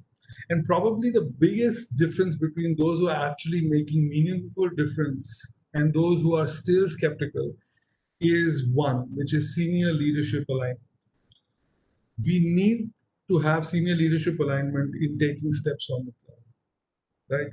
We need leadership to understand that this is the time for them to take a big bet, not just changing their undifferentiated infrastructure, but also changing the culture of the company. Because with cloud comes an enormous amount of speed and agility and ability to innovate really fast. And for that, you need a change in culture as well, right? So when we talk to our companies, when we talk to our enterprise customers, we don't just talk about technology. We talk about changing the innovation culture. What do you do with people who actually were used to maintaining infrastructure in the past versus now focusing on innovating in the future, right? How do you reskill them? How do you make sure that they're much more productive, right? And that's a big element of experimenting more, failing fast, and then therefore innovating fast. The second piece is that with senior leadership alignment and conviction, you need strong top-down goals. Companies who move fast on the cloud and innovate faster take aggressive goals. They want to move their core ERP systems. They want to move their OSS, BSS systems. They want to move their core insurance systems. They want to move their media workloads on the cloud. And for that, they work backwards from a strong top-down goals and try and deliver those. It's also important not to boil the ocean, pick an achievable goal, and then get going because you will not get the answer to every last application, whether it will be best on cloud, what kind of experience it is, etc. So pick the right goals and get moving. It is also good that you'll almost always find that as you pick up the pace of innovation, your pace of cost reduction will also increase. That's because you no longer will focus on undifferentiated things. You will only focus on what makes value to you, and you will clearly see that. When we do our business cases for our customers, we clearly show them what, how some of the elements of their cost case are just not required once they move to the public cloud, right? If you were to look at today's world, one of the most important things that we are all grappling about, thinking about, is how do we get, let's say, the next vaccine, right? And that's a great example of how machine learning and analytics will help us find a vaccine sooner than any time in history. We're working with almost all the vaccine providers. In fact, we have a program in which we give them high performance computing workloads, and they can now get access to high performance computing in minutes rather than waiting for infrastructure to come, and making sure that they get their training data, their workloads, the data on public cloud. They can work on the algorithms that will help them achieve their results faster. We've really started working with a number of healthcare providers for developing new treatments for cancer as well, because the cancer genome data set has we made their data set available on the AWS cloud, right? So that all the new drug manufacturers don't need to look at the genome data set anymore. All that is available. We just put it on the cloud and made available free of cost to everybody, right? So you'll find that detecting and screening of disease will become really fast. Using AWS, AstraZeneca is enabling scientists to identify more and more patients with actionable cancer types, developing vaccines faster, treating more patients sooner. A company called Epris Health offers technology to healthcare providers and prescription drug providers to identify, prevent, and manage substance abuse disorders. There are high-intensity genome sequencing that we're doing, and all this is getting enabled through machine learning and analytics that we are using across the platform. We believe that almost any application in the fullness of time will get benefited by machine learning. Financial services organization will find it easier to predict and prevent fraud, combat cyber criminals. Real estate companies like Zillow and Redfin can actually use data to predict what is the right price to sell or buy real estate. It is imperative that as more and more data gets available about COVID-19 pandemic, we make this data available across the world on a publicly available data set. And we've started taking data from almost all governments and publicly available data sets and created a global data lake to make it available to all high-performance computing accessors which are creating vaccines or other medicines, so that they no longer have to figure out where to get data. And this is another use case of analytics and machine learning, which will help us get fantastic outcomes in the future. With that, I want to just take a pause here and hand it over back to Vinay. Vinay, I'll hand it over back to you. Let me know if you have any questions now or in the future. But again, thank you so much for everybody for having me on the booth today. Thank you, Ashish. I think it was, very what you call educating to learn how different companies are taking advantage of cloud, machine learning, and the algorithms to grow their business. So thank you very much. And before we open the floor for questions, if I were to sum up the key points in the discussion today,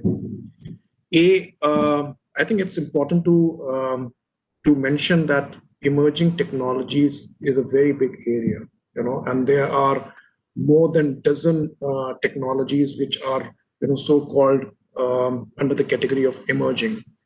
And for different companies, there are different technologies which would make sense. However,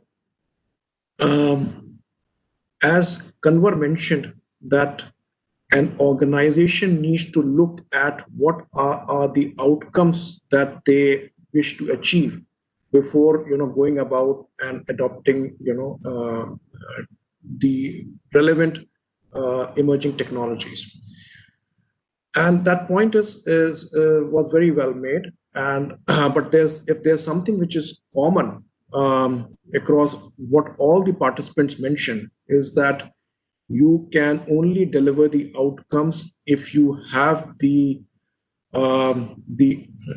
proper systems behind to support that. And hence the system needs to be architected in the right manner, and whether that would mean acceleration to cloud or acceleration or adopting certain technologies that would be relevant to your company.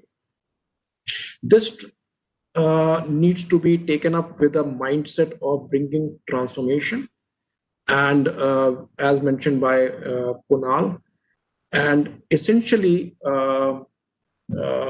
I think what it means is agility, and that agility can come about only when data is available to all that who need it. The point made by both Kunal as well as Sunil, and Ashish mentioned that how cloud can actually to some extent or to a large extent enable that. So I'm going to take a pause now. I'm conscious of time. We have about say about 6-7 minutes left, and I am now opening the floor to the audience for any questions that they may have to our panelists. Sumit, is there a way that the audience can ask questions?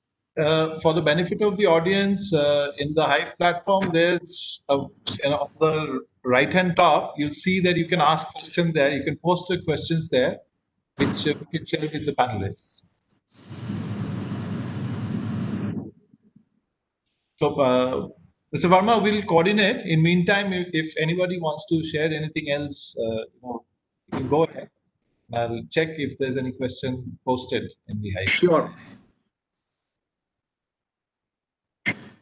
Sure. So Vinay Dipankar here. Can I ask a question? Yes, Dipankar. Okay. See, I mean, with the change in the workplace and workforce, both the things are changing. I mean, workplace is becoming completely, I should say, boundaryless, and we are not really getting workforces which will be working with us for a longer period of time. So, in this background, how we are looking at emerging technology to help companies to improve productivity and have a more profitable, sustainable growth, because the whole aspect of working is changing. So if it can be cloud computing, it can be AI, ML, understanding the productivity of the people. So how we are looking at it? I mean, it's open to any of the panel members to answer. Thank you, Dipankar. Your observation is correct. The entire workforce dynamics is undergoing a big change, and I would request Kanwar to respond to this question. Kanwar, you had mentioned in your talk about agile workforce and the need to look at workforce productivity. So if may I request you to respond to Dipankar's question? Yeah, sure. I think both angles to this, right? One is the workforce angle, one is the workplace angle, right? And I think the workplace conundrum has more or less we have crossed that bridge. Right? A lot of companies. Now comes the question of workforce, how productive they are, and how we are improving productivity. And this is not productivity about connecting to systems and all. This is about enabling them to work in an agile fashion. Right? I always say that for a very long time in my career, I spent time convincing clients that we could work in a distributed agile fashion with teams uh, across countries and all that. And now it's coming home to us, and we are our own worst enemies where we say, you know what, we can't do agile ways of working or agile ways of delivery of projects within our own teams. And I think we have to enable the workforce uh, to embrace these new changes, to embrace, give them the right trainings, give them the right tools to enable to work. Say you're doing a project in an agile fashion, what are the tools needed? And people used to have daily scrum meetings, stand-ups, and all that goes away, right? And it's all virtual. How do you make that happen? And you really need to give them the sort of right skills, enable them with right skills, and at the same time have a variability in your workforce also. We were discussing on a personal note. My son is back from US. He's studying there, and he was saying, we don't know why we pay these universities if all of this can be done offline. I don't know why we are paying them so much there. So there are some fundamental questions companies will also have to ask. Why do we need all these facilities? If everyone can work from wherever they are, why do we need all these facilities?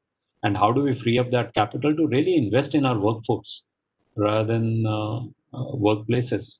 So I think that's something that we have to address.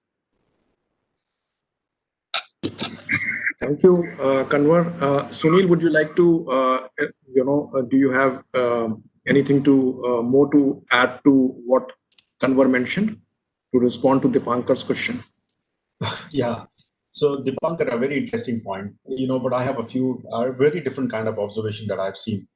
First, what this pandemic has done is made sure that everybody's got a work from home setup done. So there are so many companies who actually paid for to get that setup done. So for us, the earlier aspect of, people have to go to offices, that may no longer be true. Work from home does not mean enjoying from home. So if somebody is working from home is not working, that concept is also because people are now working harder when they're working at home than ever before. So we see a lot of the work creep into late hours, get into the weekend, and all that is happening. But one of the very important things that comes to my mind when I think about this is look at the employment aspect that will come into the tier 2 and tier 3 cities. When you do not have to sit in Delhi, hire those from the best places, the best of the guys from anywhere else in the country, and they work like a people.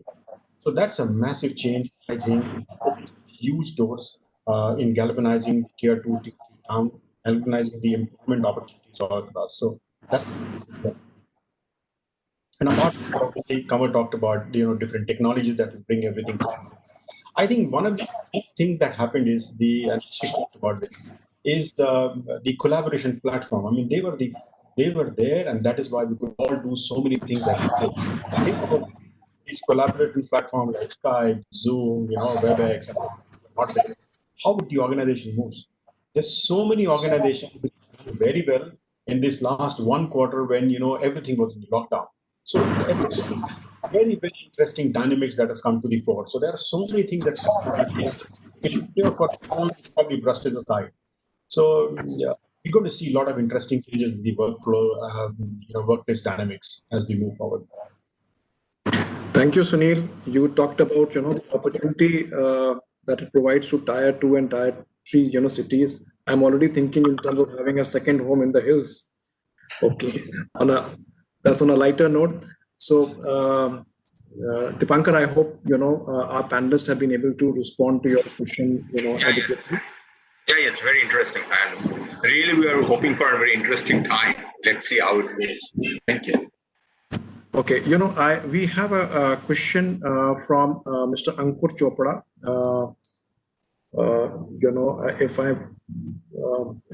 If I'm able to read question correctly, the question is, how do companies get themselves ready to face the new post-COVID world?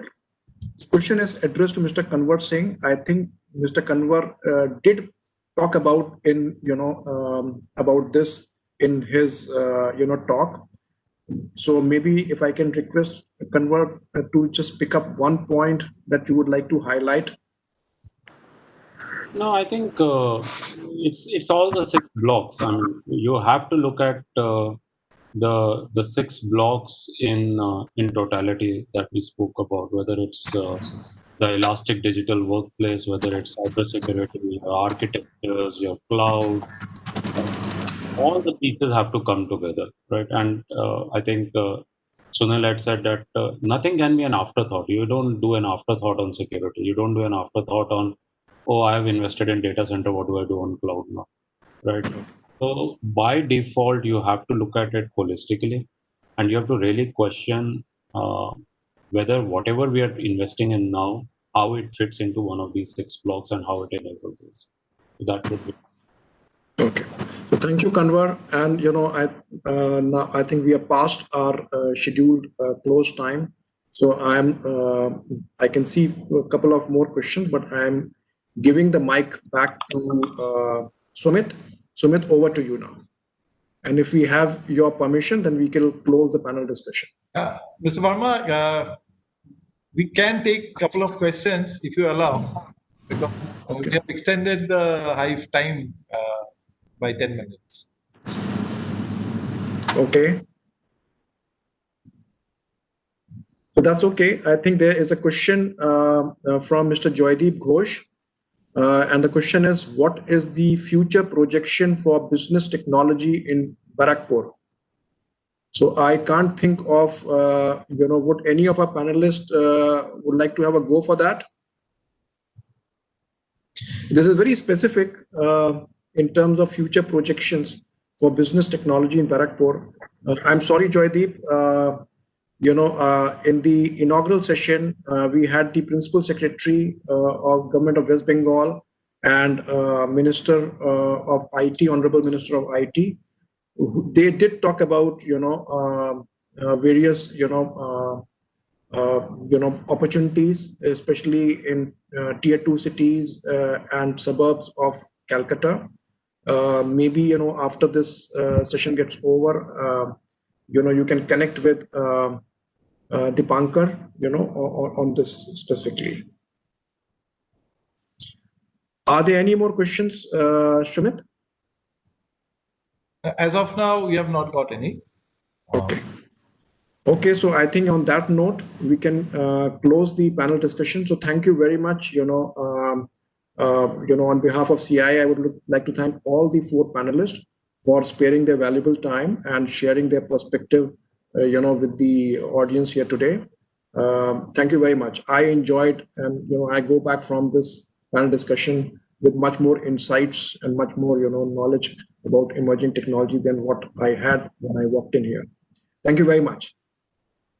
Thank you, Mr. Verma. Thank you, everyone. Thank you, all the panelists and panelists here. And we must thank also the sponsors, without whom we wouldn't have been able to do this particular initiative. We have got the support from the Department of Information Technology and Electronics, Government of West Bengal. Every year we do it jointly with the department. We got the support from Webel, STPI. Then we have the technology sponsor, Cisco, gold sponsor, JIA's Group, technical sponsor, PwC, cloud sponsors, Capgemini, Wimpy Technologies, skill sponsor, Cognizant, network sponsor, Uber, digital innovation sponsor, BMC Software, associate sponsor, Infinity, e-commerce sponsor, M Junction Services Limited, electronic sponsor, Distronics, cybersecurity skill sponsor, Indian School of Ethical Hacking. Thank you so much. Thank you, eminent panelists, and thank you all the sponsors for joining us in this 19th edition of ICTs. Thank you so much. Thank you. And for the participants, we would start the next session at 2:30. looking at the future with technology lens. So we would request you to join at least 10 minutes before the session so that you can listen from the very beginning. Thank you so much.